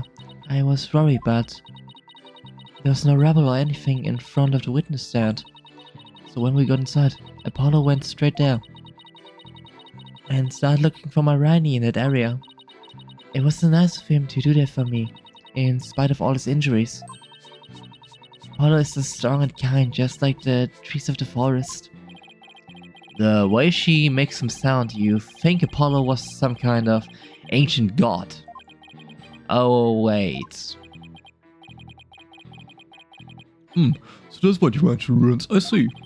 That seems to be quite an important fact. Please add to your testimony, Miss Woods. Apollo started looking for Bummer Briny near the witness stand, where there was no rubble. Huh, wait. Objection! Yeah, but this wasn't where he was found. So he started a search with the witness stand, you say? That's right. I guess maybe he wanted to start from the furthest point in the room. He was being so brave. And strong. But that's odd. That's odd. Under the circumstances, he shouldn't have been capable of that. But he was. And he still is. He might not look like it, but he really is brave. And kind too. Not as a part I'm finding fault with. Someone has a crush on Apollo. What you are claiming is something that no one should have been able to do. But I should think that anyone can be brave and kind if they wanted to be, Mr. Wright. True, anyone can be brave and kind, but if you would please look at this diagram. With the courtroom in the state, how was it possible to walk up to the witness stand? Oh! Oh, I see your point. The rubble blocks off access to the area around the witness stand. That's such a tiny ink, doesn't even matter. Perhaps the witness is simply misremembering it. Great, now I'm not so sure it matters. A real man doesn't make mountains out of molehills, you know. That's precisely what Mr. Wright does best. I call slender, Your Honor. So, was it really impossible to approach the witness stand?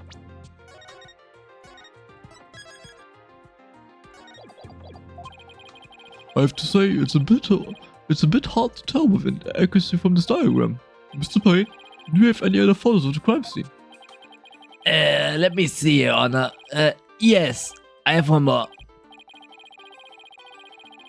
There it is. It's a more pulled back version of the photo I presented before. Have it updated. Huh. What's that hunk of metal on wheels? Oh, now we can see it. There's more to this message. Oh, I see. That's an R. That's an R 100%. So this is a 5. This is not a D, this is supposed to be an I. 0? Yeah, this is a bomb case. Mr. Payne, it's a metallic object in the photo of Mr. Tonan's bomb transport case.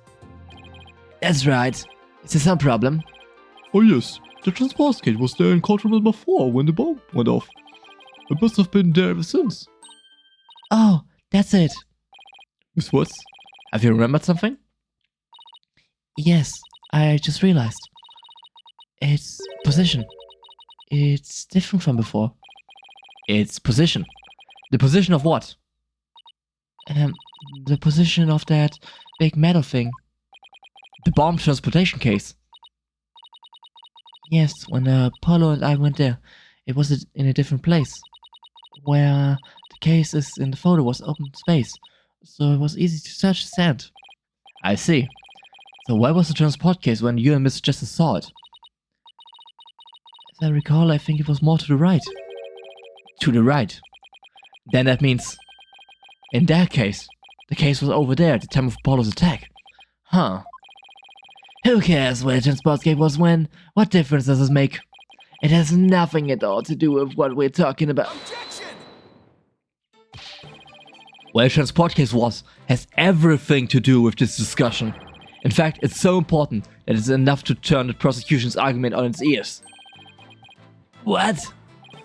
Well, that certainly sounds very relevant indeed. And you sound as though you know where the case was at the time of the attack.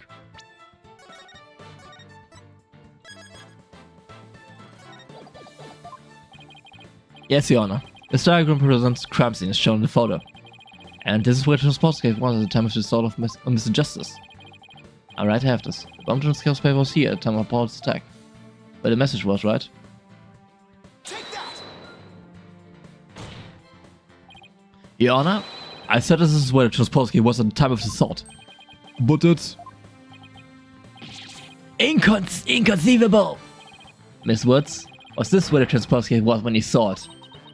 Yes, that's where it was. Thank you, Miss Woods. I'm sure the court has known an interesting fact about its position. the transport case covers up the writing in blood. Exactly.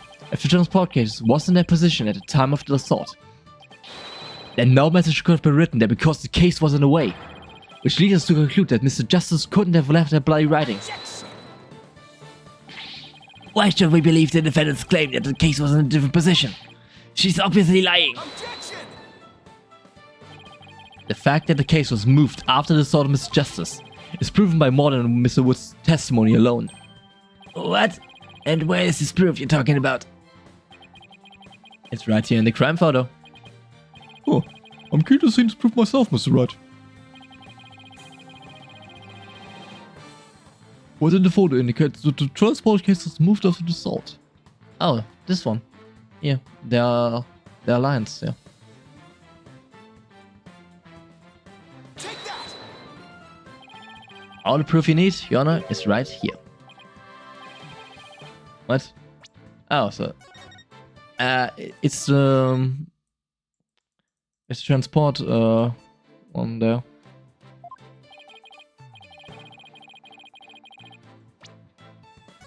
Did it also have this? No. Yeah. Maybe I should have pointed more to the left. I think it might have picked up Apollo's set of what I was actually trying to show.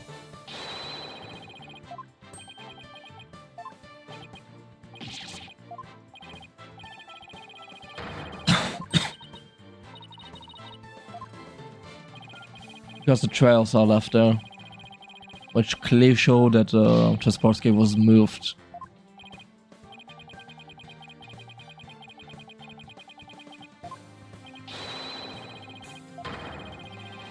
Objection!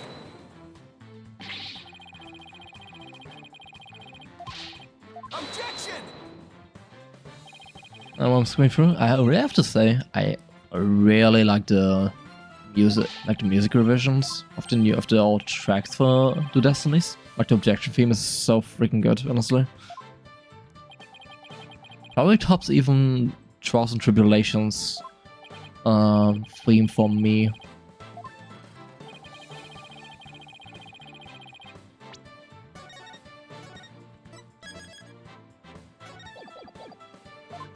Let's see. Maybe if I point a bit more right here.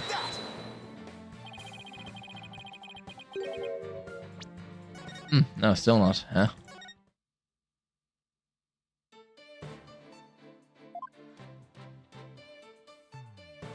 Maybe if I showed on this side? Take that!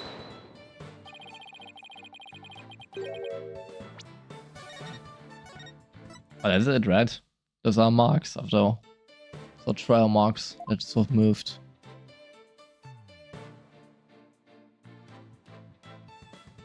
Maybe if I show it like this. Take that! Nope. Huh? I'm confused. Might be confused right now, what?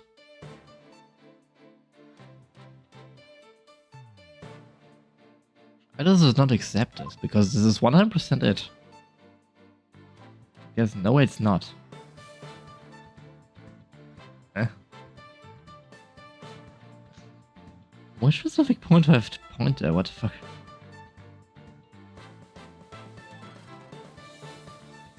Because this is 100% those marks. Has to be.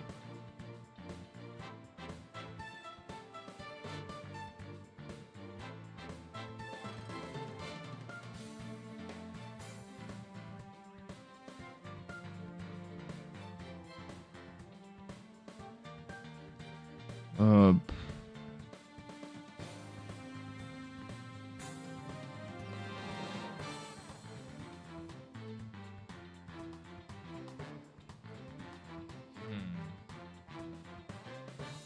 uh,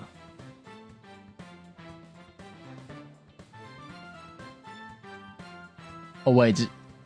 Oh, don't tell me they want actually the bloody writing instead. Okay. I'm actually going to try this. If they don't take the route. No. Yeah.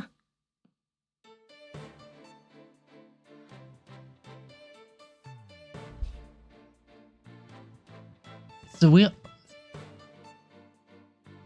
It's the wheel marks, isn't it? Oh, wait. They want those specific ones here.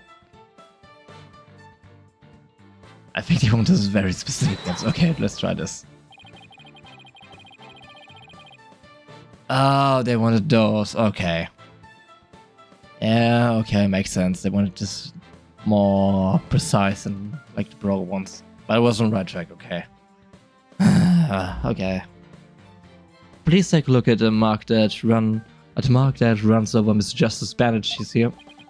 I see. But what is it?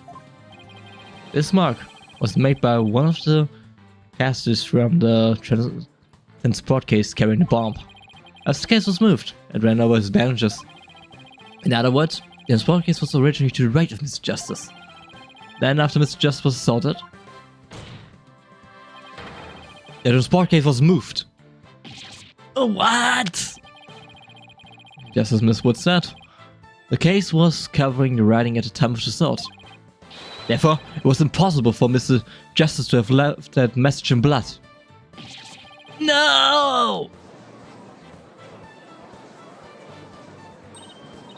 You did, boss. It was really nail-biting, but you pulled it off. Yep, that should bring down the prosecution's claim like a house of cards. Order! Order in the court! Mr. Wright, it was a very clever deduction. Ah, it wasn't nothing, Your Honor. Nothing but pure genius. Take that. Boss, I'm sensing a definitive smug and bragging vibe coming from you, of you. I have just one question, Mr. Wright. Yes, Your Honor? If Mr. Justice didn't leave this message in blood, then who did? Huh? What? Oh! Well... Looks like I should have taken the train forward through to the last station. Well, I've heard a lot about this. So this is Mr. Wright's famous bluffing technique, is it? Oh, this feeling. It brings back memories of the old days. Like when you carved out the name of yourself by bluffing your way through thick and thin. Gee, Mr. Wright, the judge kind of makes you sound no better than a two-bit con man. You made your argument with such confidence, Mr. Wright. Now I'd like to hear your answer with just as much confidence. Hey, until the judge asked a question you didn't catch on either, Buster. What now, boss? Hehehe. I hope you didn't bluff your way into a corner. Think, Phoenix, think. There must be a way through this. I have to dig my way to the truth somehow. You could have written someone else. It wasn't a corporate, it wasn't Apollo. I have an idea who it was, actually. It wasn't Apollo. Who could have left a bloody message? The victim. Like, think about this. The case was moved after Apollo found something.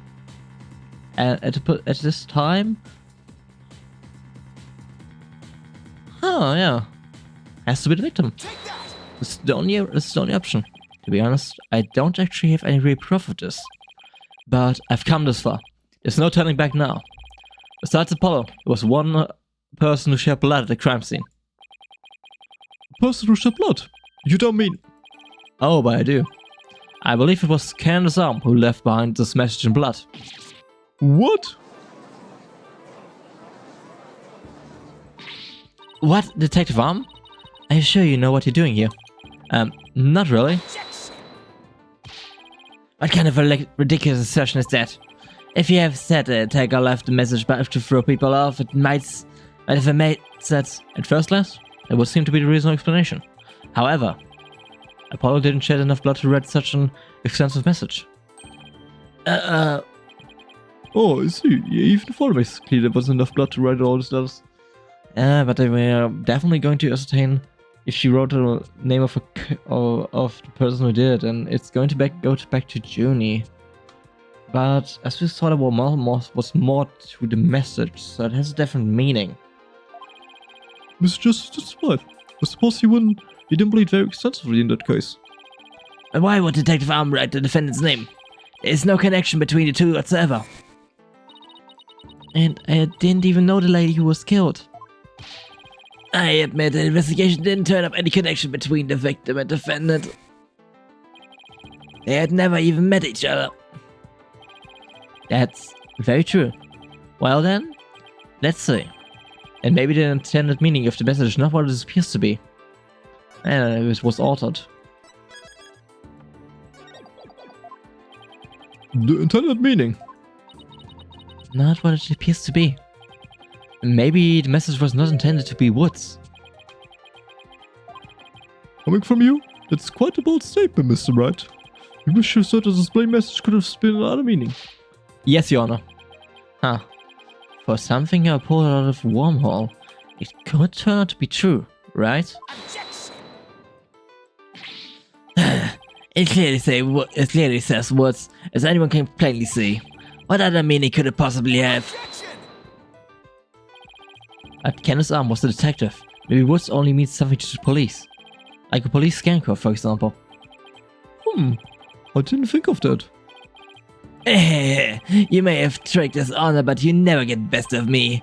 I have a thing for studying on the weekends, and as you may have already guessed. And there's no such radio code as words in this state, dear Wright, dear Mr. Wright. Is that a fact? Don't look at me. I know as much as you do about police codes.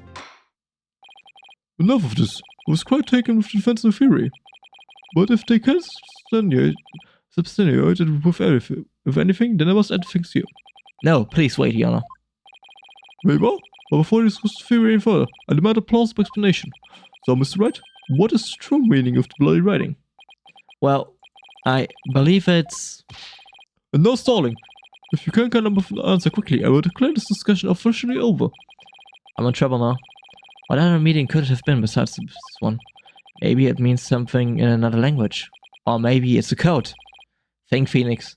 You can do this. Which piece of evidence will tell us what? Is it bomb transport case, right? Because if you look at those, where's the other one, the second one? This looks like an R. Then this would be a 5. Then here, this would be 5. This would be a 1. This would be 0, 0. This would be 1. And this would be an L. Yeah, and this is the code. Yeah, this is it. That's it. Take that! Bomb transport case? I won't help you with your shenanigans, Miss Wright. Take a look at the numbers on this case, Your Honor. L100115R. Doesn't this string look vaguely familiar? L100. What does that have to do with anything? What could this number possibly have to do with the case at hand? Now please take a look at the bloody writing shown in the crime photo. Oh, I think I see it. There I go. That's one on my side. That's one on my side. It says what? Or you could say it's a horse of a different color, Your Honor. The first character isn't the W. It's actually an L and a 1. The next two are zeros. Oh my goodness! The true meaning behind this bloody writing isn't Miss Wood's name. It's a number engraved on this bomb transport case. Objection! What are you talking about? The next part doesn't make any sense. The number is a 1, but the bloody writing says D. Objection! But the number on the case and the bloody writing can be made to match up quite easily. This is how the number on the transport can be made to match the writing. If we erase 1 line, right?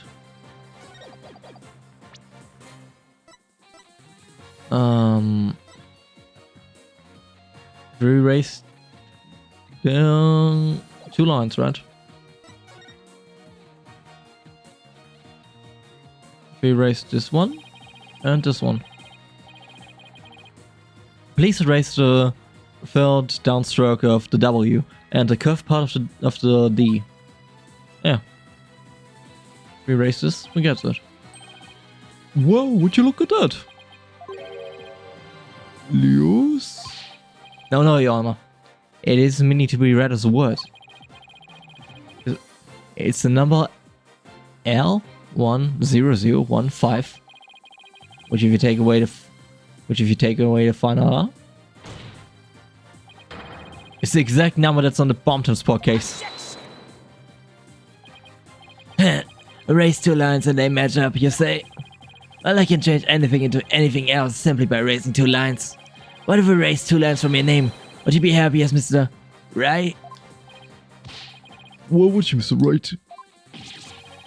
The only right spelling is Wright. Okay, I'm doing pretty well here.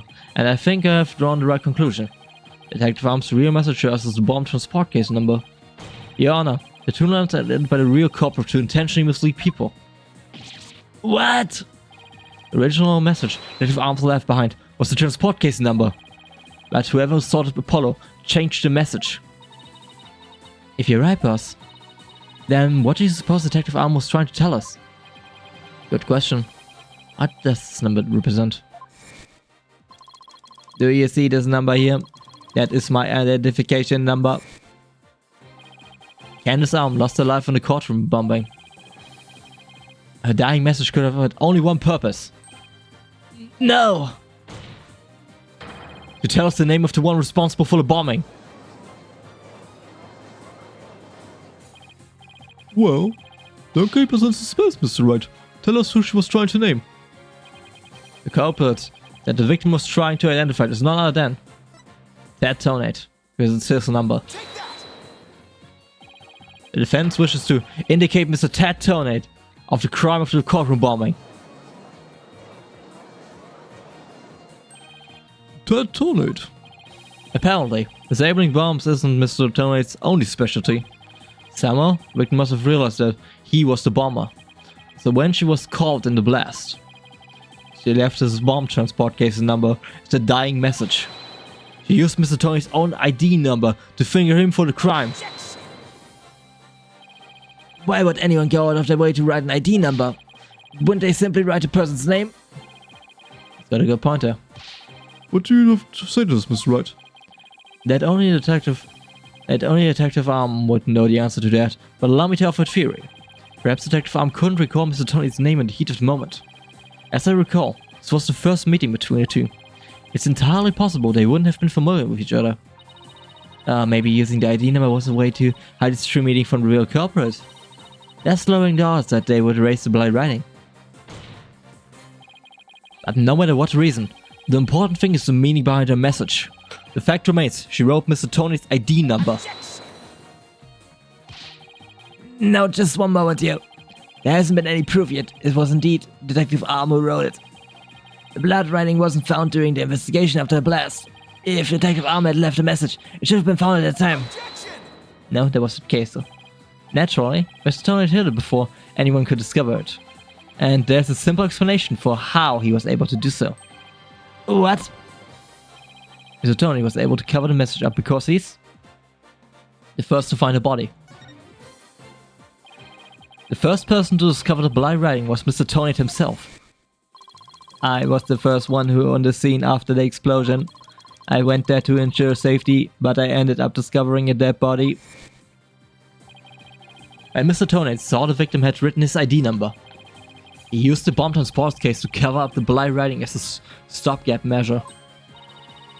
Oh, so that's why the message in blood was under the transport case. He didn't have enough time to try and scrub away the writing.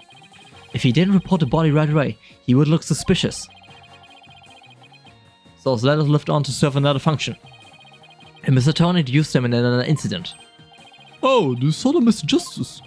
Exactly. Mr. Tony hit upon a plan to use the bloody writing for his own purposes. So he didn't clear it away. Instead, he made it look like Mr. Justice wrote it, by adding 2 lines to the writing that Detective Arm left behind. He changed the meaning of the message. He made it look like Mr. Justice wrote accusing Miss Woods of the attack. So that means the only person who could have altered the bloody writing was the courtroom bomber, who was the same person that assaulted Mr. Justice. And that person is Ted Tonate. Ah! Nice going there, Phoenix.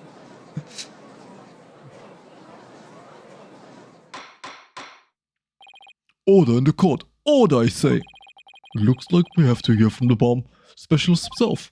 Mr. Payne, please have Mr. Tonley take the witness stand. Yes, Your Honor. That was great, Mr. Wright. Just doing what I do best, which is flying by the seat of my pants. Is handling the case is yours. Do you think you can handle it? I look forward to seeing you try. I finally drawn Mr. Tony back onto this witness stand. Looks like you get your wish, Goggle Man. Now watch me take your lives apart.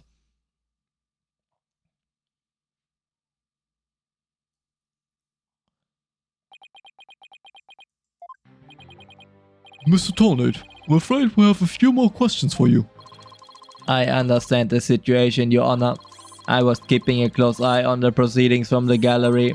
The allegations are all laughable. Objection! I wouldn't be laughing if I were you, Mr. Tornado. Message in blood matches your ID number. The same ID number that is there on that bomb transport case. Such a far-fetched theory, no better than the tangle ball of wires. I have them on tangle for you in no time at all. You were the first person on the scene after Detective Arm left her message in blood. You were the only one who could have hidden writing and then used it again later. I see, ×2, but then let me ask you, do you have any proof that Detective Arm wrote that message? It's a very good question. What do you, Mr. Wright? The best way to prove that Detective Arm wrote that message is to...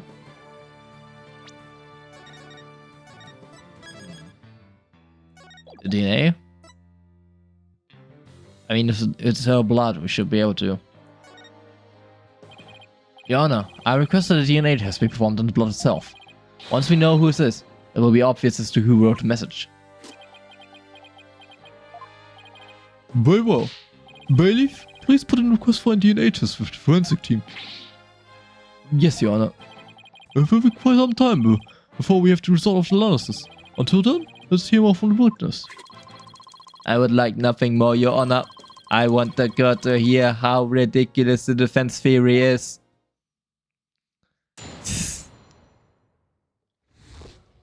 After the explosion. I admit I was the first one on the scene after the explosion, but there was no bloody writing there at the time. Anyway, there is no way Detective Arm could have written it. She struck her head on the rubble and died near the courtroom entrance. She was too far away from where the bloody message was found. So you're saying that the victim's body was nowhere near where the writing was?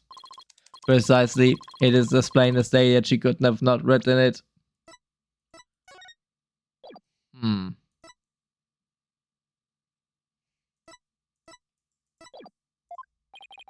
It's true that the body was covered near the entrance to the courtroom. Please have a look at this crime scene photo. As you can see, there is blood on the rubble near the victim's body. She must have died after hitting her head down. Courtroom bombing photo added to court record. I see. Let me take a look at this.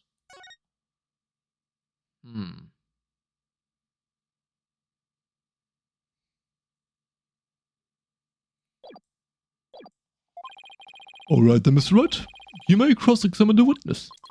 Do you have what it takes to take my infallible testimony about? The smug bastard.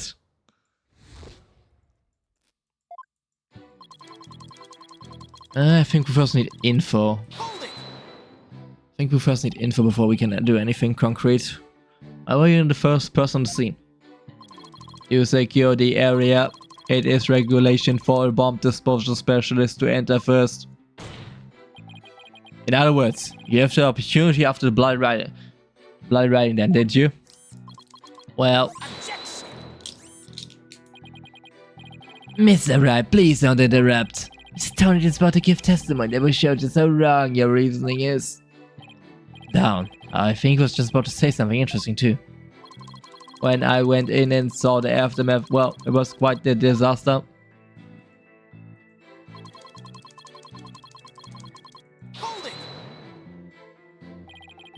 You were able to tell this, even with these goggles on. With these goggles on, there is no way I could have missed something like that. I can see quite well with them. In fact, I can see even every hair on your spiky head. Oh, you have a few grays, Mr. Wright. What? Oh, Mr. Wright. You're always working so hard keeping our efforts together. Wait a minute. I don't have any gray hairs. Just kidding. I object to the witness's attempt to prematurely give me gray hair. Tornado, this code frowns upon unwanted comments on the parents there, or look they're off. I'm sensing a great wave of sorrow coming from a judge. My apologies, Your Honor. May I please continue my testimony?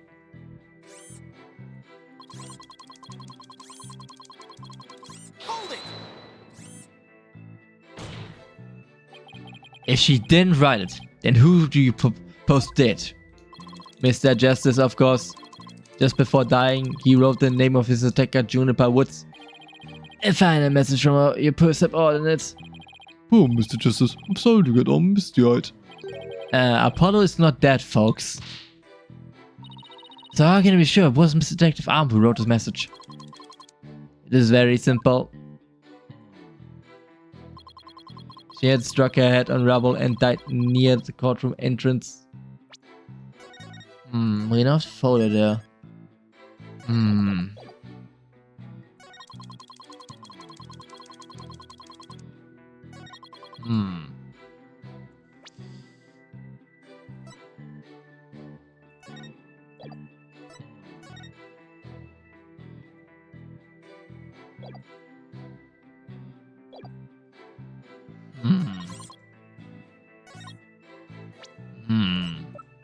I don't have anything yet. I think I need to actually press on a bit more. Do you imagine she was thrown back by the force of blast? A bomb can inflict damage not only from the explosion itself, but also substantial secondary damage from the blast wind. Detective Arms unfortunately hit her head on some rubble. It's stated in the autopsy report as well. Cause of death, trauma to the back of her head. Ah, the autopsy report. I better take another look at that. Cause of death, trauma to the back of her head caused by impact with... wait. Flat object.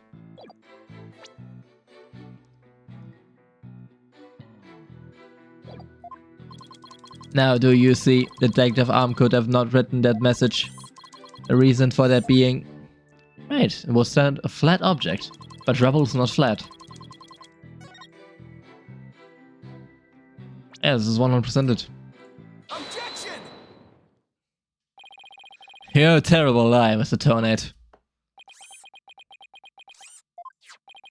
Take a look at the autopsy, specifically report about Detective Arm's head injury. Cause of death, trauma to back of head, caused by impact with a flat object. Yes, what about it? Now take a good look at a bloody piece of rubble. It's sharp and pointy. Hey, you're right, boss. It is pointy. Just like your hair. That is odd, isn't it? What could be the meaning of this contradiction? I believe it means the victim did not hit her head on this piece of rubble. The bloodstain, you see, is just another fabrication. Its purpose is to mislead us into thinking the victim died near the courtroom entrance. Are you claiming the culprit moved the victim's body? That's exactly what I'm claiming. The victim hit her head at some other location, most likely on the floor or some other flat surface, and this location was somewhere near where the bloody writing was found. In that case, she definitely could have written the message. Your Honor. Your Honor, I have a result of the bloodstain analysis. Oh, very good timing. Let's take a good look. According to his report, the message was written in Detective Arm's blood. And as the defense claims, only the parts of the message that were added afterwards were written in Mr. Justice's blood. It will appear that the defense citation is correct after all. Ha! We have you now. Oh, we have him now. Yes, you did it. You were right, boss. Now I have to drive it home. I have to take a good look at the bloody writing analysis later. DNA analysis definitively proves the blood of the writing to be that of the victim, Candace Arm, age 27. However, the lines that were later were found to be written in the blood of Apollo Justice, age 23. We have now proof that it was manipulated. Mr. Tornado, it is now apparent that you have told several lies to this court. I hope you have some sort of explanation for yourself. Fine, I will confess. You will? But then where is the calm? This time I will tell the truth.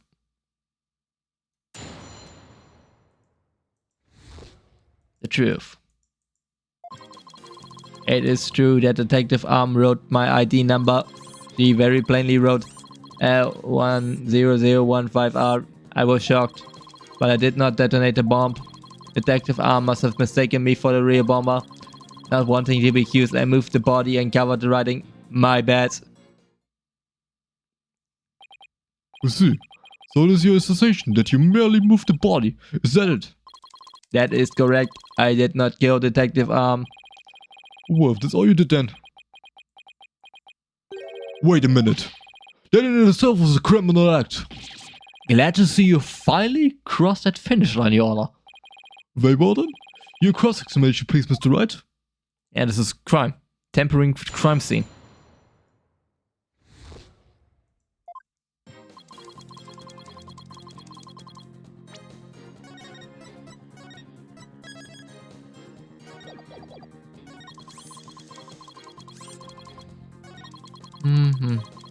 I did not detonate the bomb. Detective Arm must have mistaken me for the real bomber. I don't see anything right now. I think we need something more concrete with info. So you admit that you actually did see the bloody writing that the Detective Arm left. My bad. I should have said so from the outset. And you are sure it was your ID number? I am sure. It was definitely my ID number. That number was assigned exclusive to me by the police department. The number is assigned to my goggles as well. So those funky things were provided by the police department. Although these are special goggles customized by me personally. Speaking of personalized, these sunglasses of mine were custom made as well. They were especially created to be particularly dark and shiny. Speaking of special, my gavel is made of mahogany and was custom made as well. It was specifically created to make a particularly loud and resounding sound. Wish I had something to brag about. Be all that as it may, I just want to reconfirm you saw the blood writing clearly, and that was your ID number. That is correct. My ID number was written in blood on the floor.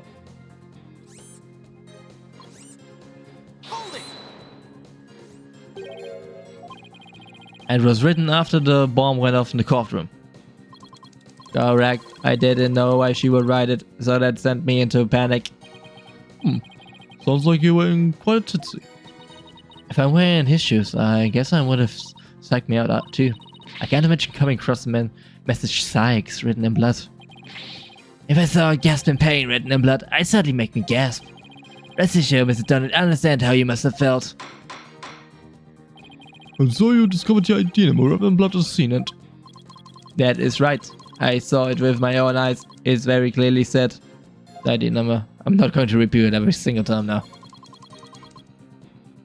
Hold it! Didn't you? The victim may have had special knowledge of who the bomber was. I have no idea what thoughts Detective Arms may have had inside her head. It is not like advertisement that I might check. Mr. Wright, if you have suspicion about a witness, let's see your proof. Evidence is everything in a court of law. Even school children know that. How many years have you been a defense attorney now? Cut me some slack, will you? Don't feel bad, boss. You just got your attorney's badge back after all. In that sense, you're still more of a beginner than I am.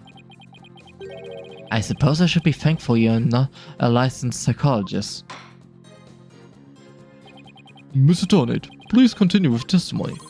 With pleasure, my ID number was left at the scene, but...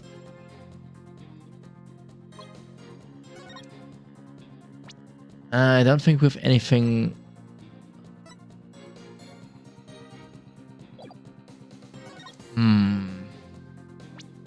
The only thing that would indicate him exactly would be the missing remote switch. But we can't really prove that he had the switch.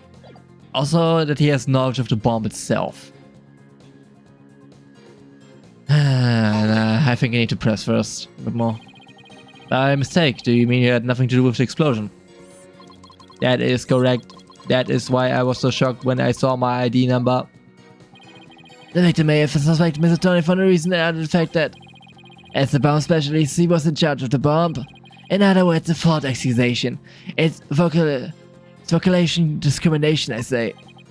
I do not suppose discrimination of any kind. I do not support discrimination of any kind. Well spoken, Your Honor. If the victim had been found to be killed with a gavel, Mr. Bluesuit over there probably would have painted the crime on you. You would? Well, that's just wouldn't do. Mr. Wright, if you dare try to pin anything on me, I'll find you in contempt of court. But I've never even tried to harm a hair, strand on your beard. On a beard, Your Honor. Well said, Mr. Payne, because I am so closely associated with bombs. I was afraid I would be prosecuted if anyone saw the bloody writing. Hold it! You didn't think to clean away the blood writing? I didn't have time. By the time I found the message, the blood was already dry. The police were waiting just outside for me to secure the room, and I still had to move the body. The body was in panic. With no time to spare, I temporarily covered the writing with my case. Didn't you think the police would find it during their investigation? Regulations, stipulations, only specialists may touch transport cases.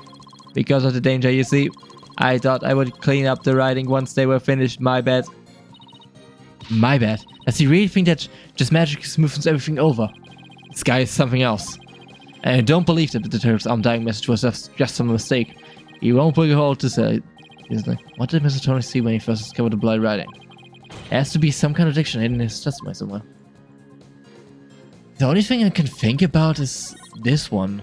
And the remote switch, because he definitely could have done it.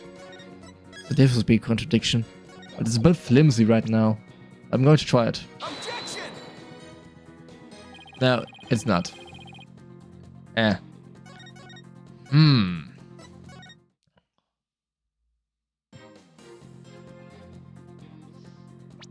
I mean, he would be able to, because he has the knowledge, he has the key,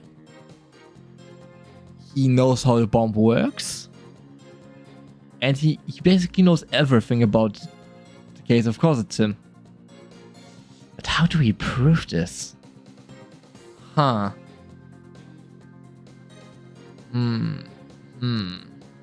What is testimony I could attack? Because I need to present something. Let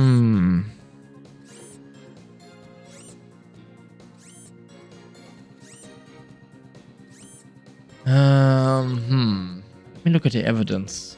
What do we have? I don't think the bomb itself. Not the tail. Switch. Transport case. Writing.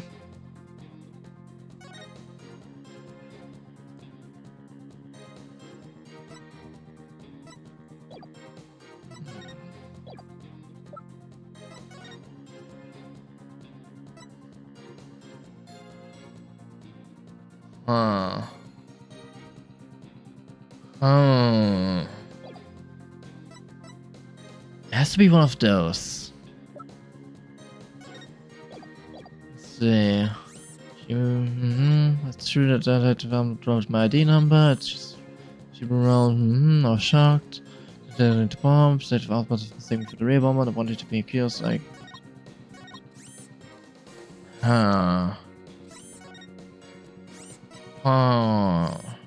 Because if you look at this, you would not see the R, right? But this is substantial enough.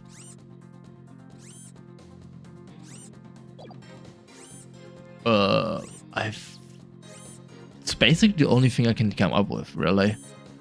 Because I don't see any other attack point. Because he clearly saw the R, but if you look at the message itself, it would be hidden off by rubble. Like you can see it a small bit, but not clearly. Yeah. Objection! That was correct. That was correct. Alright. I take it. Okay, this was... Okay, I was so not sure about this. What the fuck? I just want to make sure. Doubly sure that it's really what you saw in the blood. Yes, it very clearly said... That's odd. Because that's not what I see. Objection! What on earth are you blabbling about? Wasn't it you who claimed that bloody writing was his ID number in the first place? Take a good look at the photo and the bloody writing analysis. Now tell me, does it really say... Eve. Something is missing, isn't it? And that something is the final R. What is the meaning of this, Mr. Tonate? Oh, right. Now I remember. There was no R on the end. It was just a slip of the finger. My bad. Come back, my beautiful contradiction. Is that right? I'm not sure it was just a simple slip of the finger. You have something for me, Fino? I sense he's extremely agitated, almost panicked. He does look pretty flustered. Well, Mr. Wright, appears this was nothing more than a mere mistake. No, did he really just make a typo? What about the R? Did Mr. He actually saw it.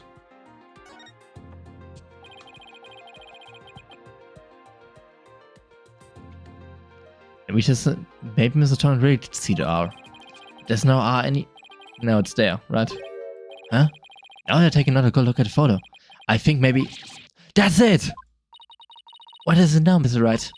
Are you trying to imitate Apollo and his cause of steel? I've gotten it. I've got it. So that's what happened. Slip of the finger? I said really I was, because I don't think so. I propose Mr. Torrent really did see the letter R. But the photo clearly shows that there is no R. No, Your Honor. Actually, just the opposite is true. The photo shows that Mr. Torrent actually could have seen the R.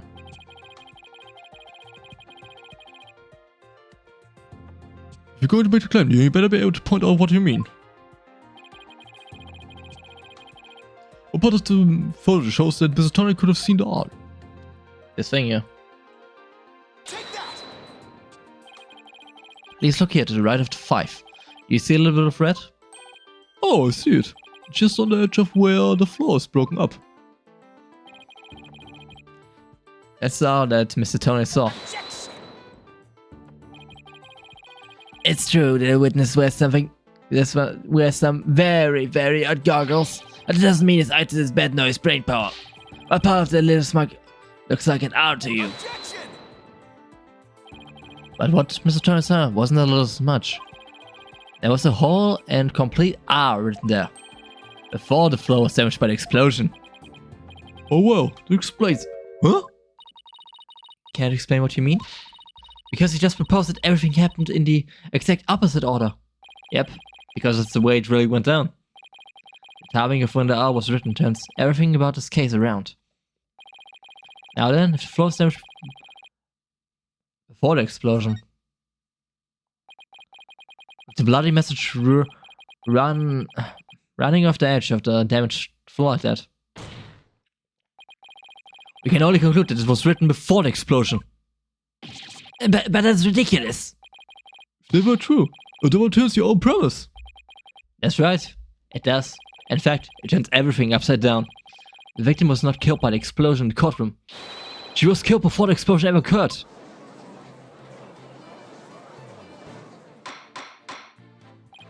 Order! Order in the court! What kind of preposterous claim is that? Have you forgotten that the victim's body was found at the scene of the explosion? Objection! True, but consider this scenario. She was hit on the head and killed before the explosion, or even before the trial began. Her body was subsequently placed in the courtroom ruins after the bombing occurred. A way it could have been made to look like she was the victim of the blast. What? It sounds like we're better look into what the victim was doing before the trial. Mr. Payne, did anyone see Mr. Detective R before the trial? Let's see, according to the police report. Here it is. One person saw the victim before the trial. And that person was... Ted Tonate. Wait, what? No one besides Mr. Tonate saw the victim. That appears to be the case, Your Honor. Oh, he's sweating buckets now. I would now ask the court to recall something. Specifically Mr. Tony's word from yesterday.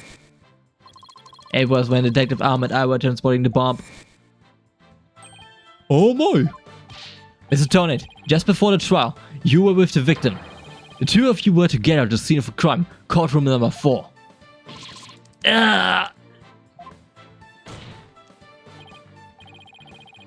Your Honor, the defense requests new testimony from Mr. Tonate. We wish to hear what he has to say about his whereabouts just before the trial. Mr. Tonate, your testimony, please. My testimony, there is no need for... He's completely unnerved, Mr. Wright. He must have hit the nail on the head. Because of... they was transport the bomb to the courtroom. I already told you... blast this thing. I was only in the courtroom with the victim because of our work. I swear I was only transporting the bomb there. You and the victim were alone together at the scene of the crime. In other words, you certainly had the opportunity to commit the murder, did you not? Do you always leave yourself so open to attacks, Mr. Wright?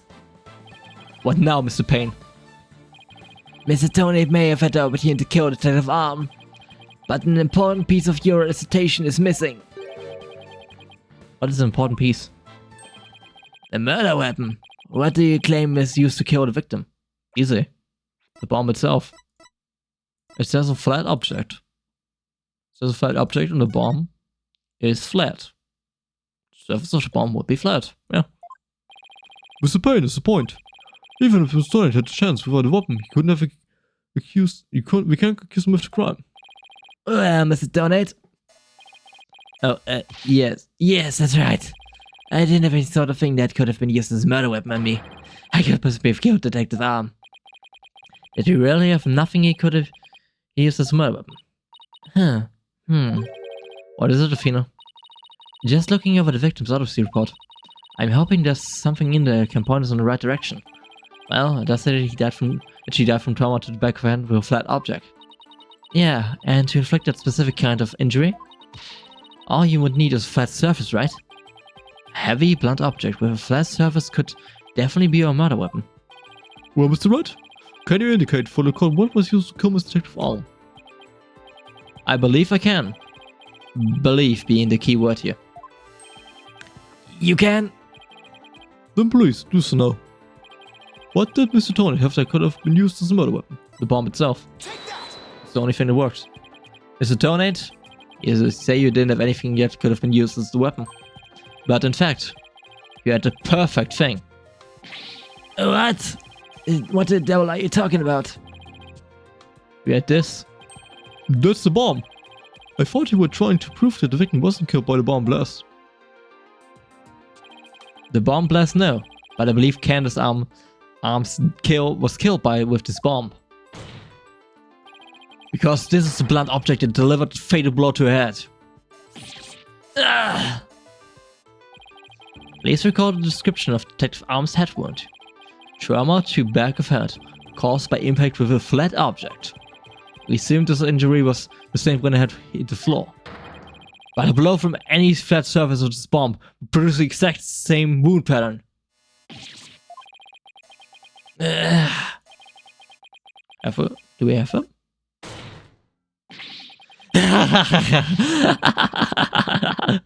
Oh, he's totally losing it now.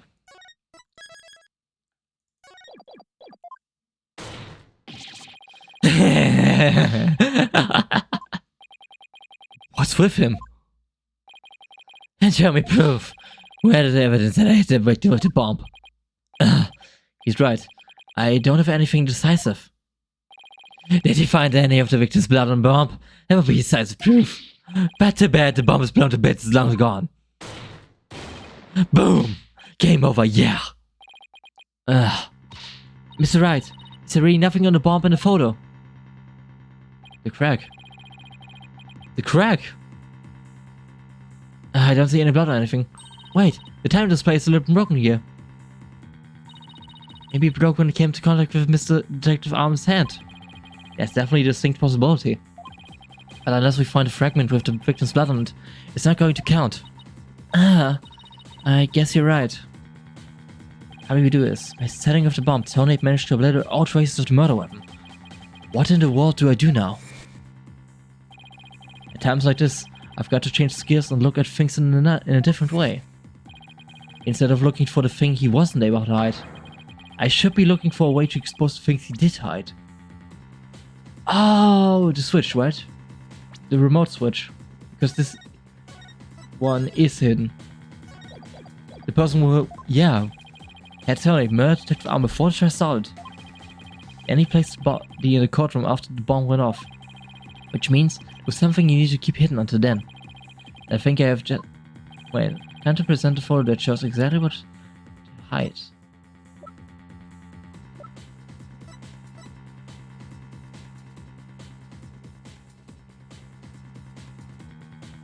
Switch, what? Take that! There. Oh no, wait! Wait. Oh, I have it. Oh, it's... Yeah, no, I know exactly what it is. Oh, yeah, that this makes more sense. It's the case itself, right? Because how did he transfer the body? Because the case is big and way too big enough to get, Take that! No? Was that not? The bomb! Oh no, I'm dumb. I'm dumb. Yeah, I'm dumb. Of course the bomb, because it was in the animal, in stuffed animal. Of course you would have to hide the bomb. Okay. Third time's the charm. Take that! No?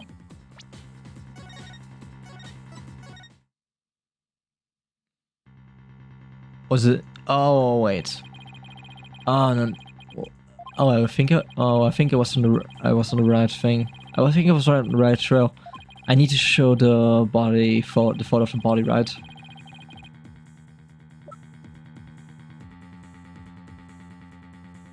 Take that! No? Huh? Yeah, there's something we all overlooked. If the murder took place before trial, then Mr. Tony would have had to hide the body somewhere during the trial. Hey, you're right. And if we can figure out where the hiding place was. Okay, and now, okay, I was too fast with my logic. He used the case to hide the body, didn't he? Exactly. We might be able to find some evidence we can pin him down with. So where could he have hidden the body during the trial? In the bomb transport case, because he's the only person who has the key, right? Take that! Wait. A box big enough for a body. A box that was in the courtroom the whole time. A box nobody would touch if they thought there was a bomb in it. Mr. Tornade. What is it? Do you finally have some decisive evidence to show me? No, you're the one who's going to show it to me. Come again. You heard me. Now show me what's inside the bomb transport case. What? Why? No, there's no need. I got him now. Just before the trial, you killed the victim with a blood object. And then you placed the body in the ruins of the courtroom after the bombing went off. Clearly, you were trying to make it look like she died in the explosion. But where was the body hidden during the trial? Oh, I haven't thought of that.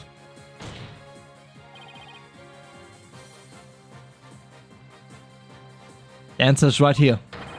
Inside a box made of thick alloy plating that can withstand any impact. No, that's completely false. If it's false, you should have no objections to showing us the transport case. So, let's open it and take a look inside, shall we?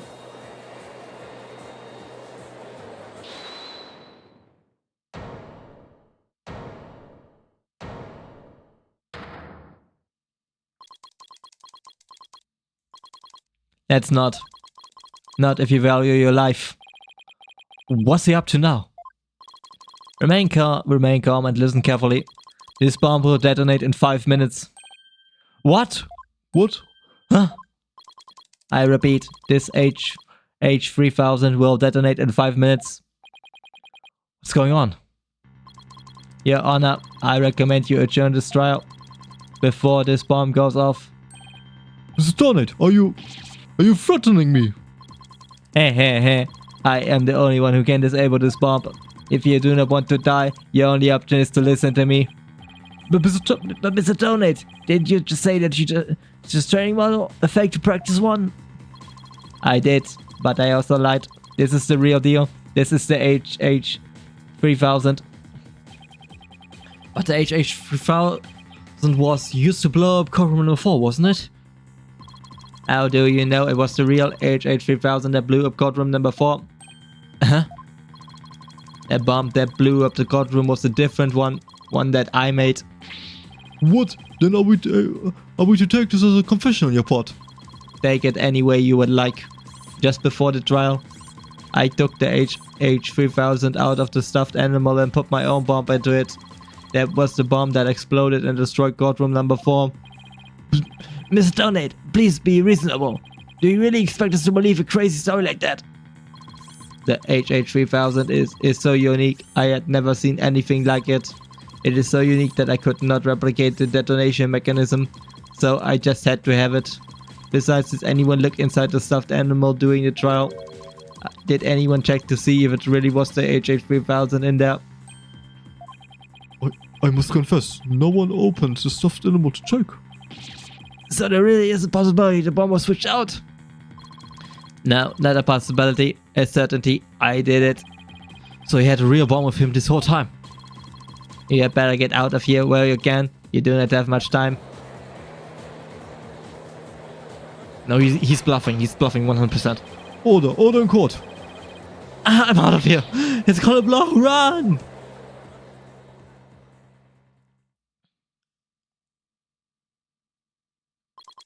You four are still here.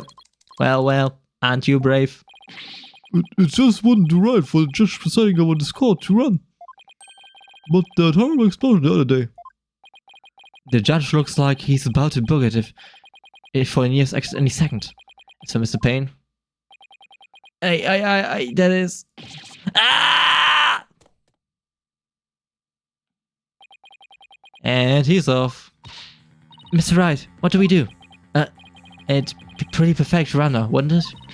But the bomb might really go off. Only 3 more minutes, folks.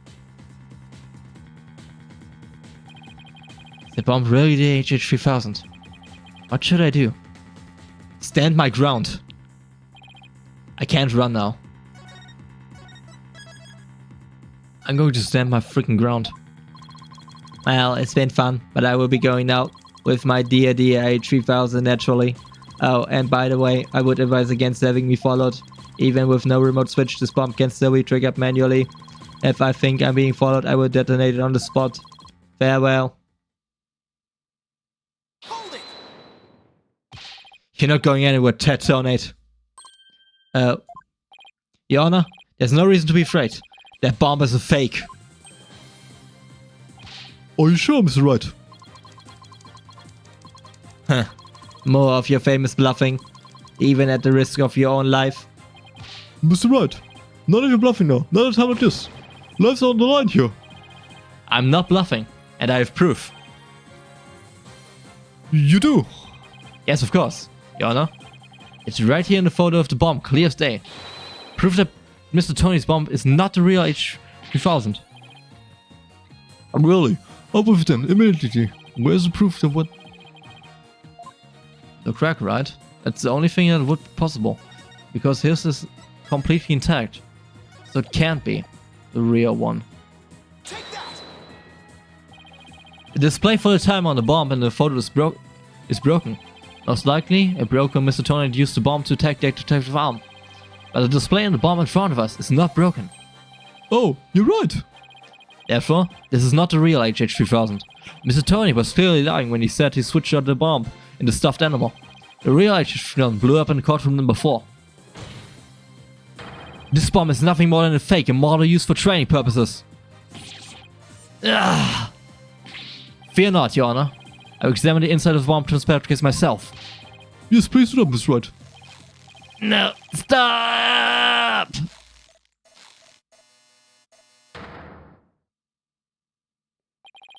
What is that?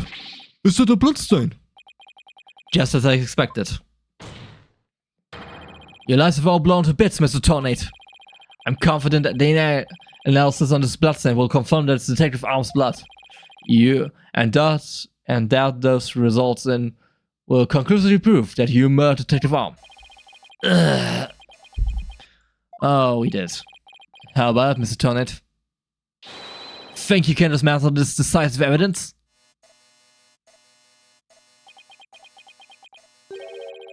Dismantle it. You're too late. You missed your chance to run, so now you're out of time. This picture is about to explode. Don't try to threaten us, Mr. Donate. I've already proven that your bomb is a fake. It's real. This bomb is the real thing. I'll tell you. It's real.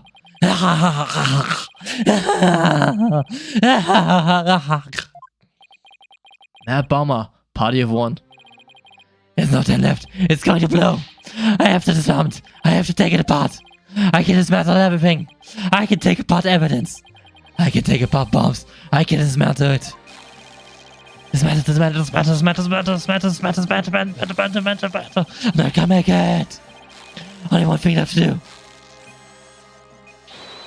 Stop! Oh god.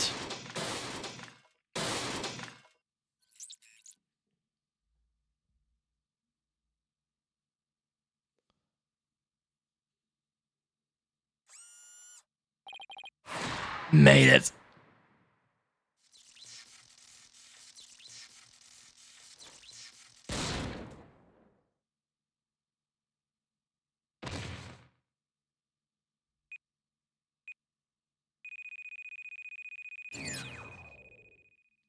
Game over.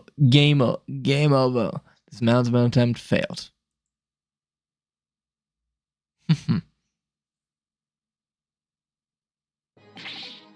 It's all over. My life has been blown to pieces. It's all that stupid woman's fault. I was selling the bombs I disarmed in the black market. When I tried to take this one, she just had to notice, didn't she? She confronted me in courtroom number 4 that day. That's why I had no choice. Before I knew what I was doing, I hit her. It's all her fault. I was looking for a place to hide a body. She left a message in her blood. The trial was about to start, so I didn't have time to clean it up. And now all this. I thought for sure I would disguise the death with an explosion. And that stupid defense attorney started sticking his note into my business. After my testimony yesterday, I went to courtroom number 4 and I found a kid all over in my bomb transport case. That's when I snuck up behind him and BAM!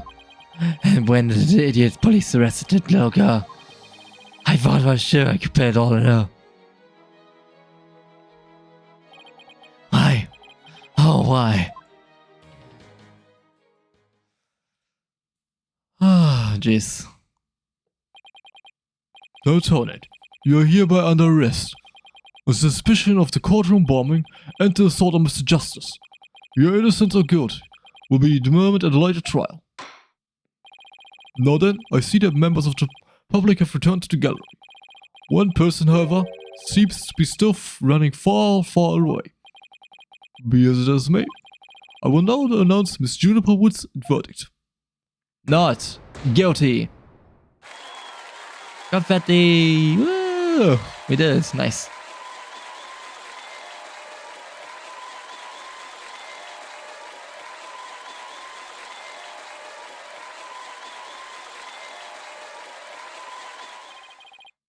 Court is adjourned.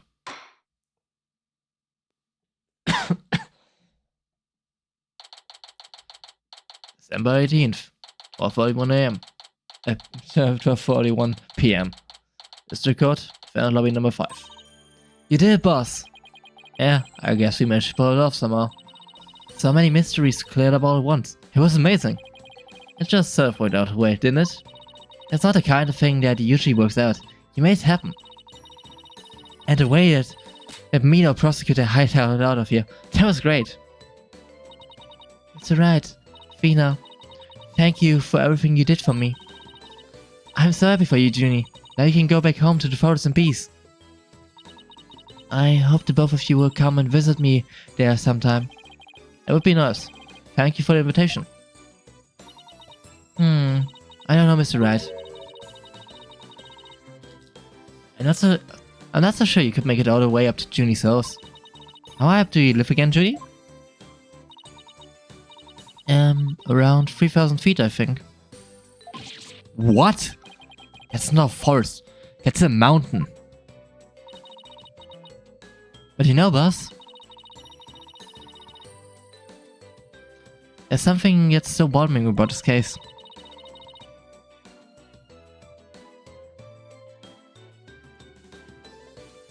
One little mystery we never got around to solving. Oh, that. Yeah, I was wondering about it too. Is this the unsolved mystery you're talking about? The remote switch, right? It's the only thing that has been missing. Huh? Take that! The remote switch, right? Yeah, I wonder where it disappeared to. Maybe Mr. Tony just got rid of it somewhere. Yeah, it is a pretty big thing to leave unsolved though. Well, let's leave it up to the police to find. For now, we should be summarizing our guilty verdict. I guess you're right. Hey, no, Ginny, shall we go report the good news? You know, to that certain someone. Okay.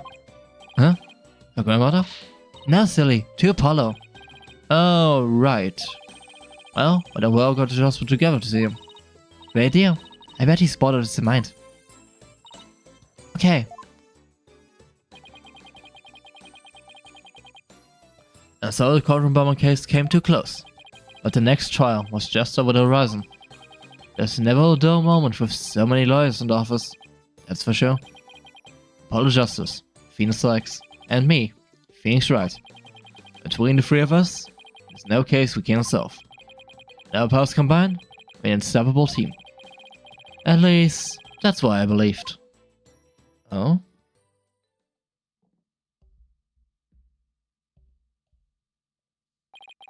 But all of it changed with what Apollo said to us that day. It was something that would put my faith in us to the ultimate test. Huh? Date unknown, time unknown. Right? Anything, agency.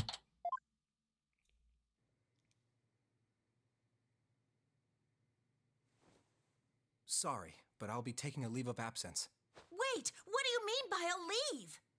Can you at least give me a reason why? I can only say that this is something I must settle on my own.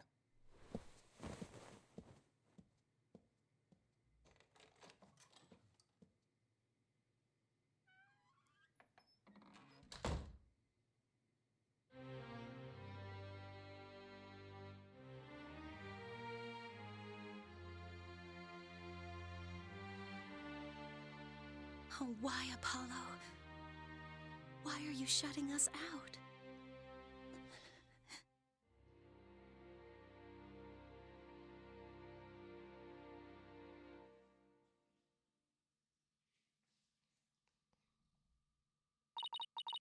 What happened to you, Apollo?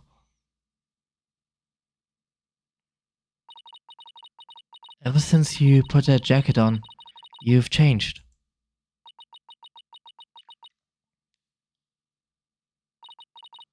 And now, for whatever reason, all my mind keeps doing is returning to the day I first met you.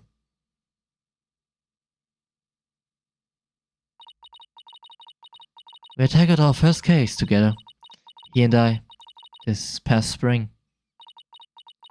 And as we did, I came to know who he is and how he thinks. It was a very particular case, one in which the victim was killed by a mythical creature? Huh?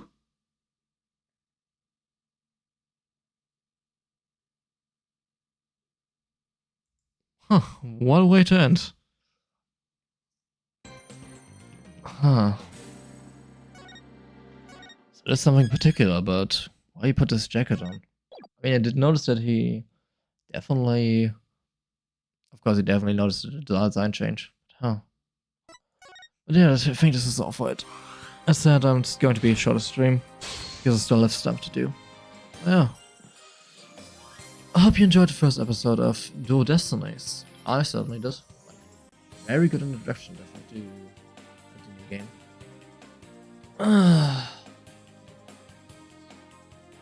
Yeah. Let's see if there is someone on right now that I could rate. It's pretty early in the morning. It's still... I don't know if people are actually on they could raid.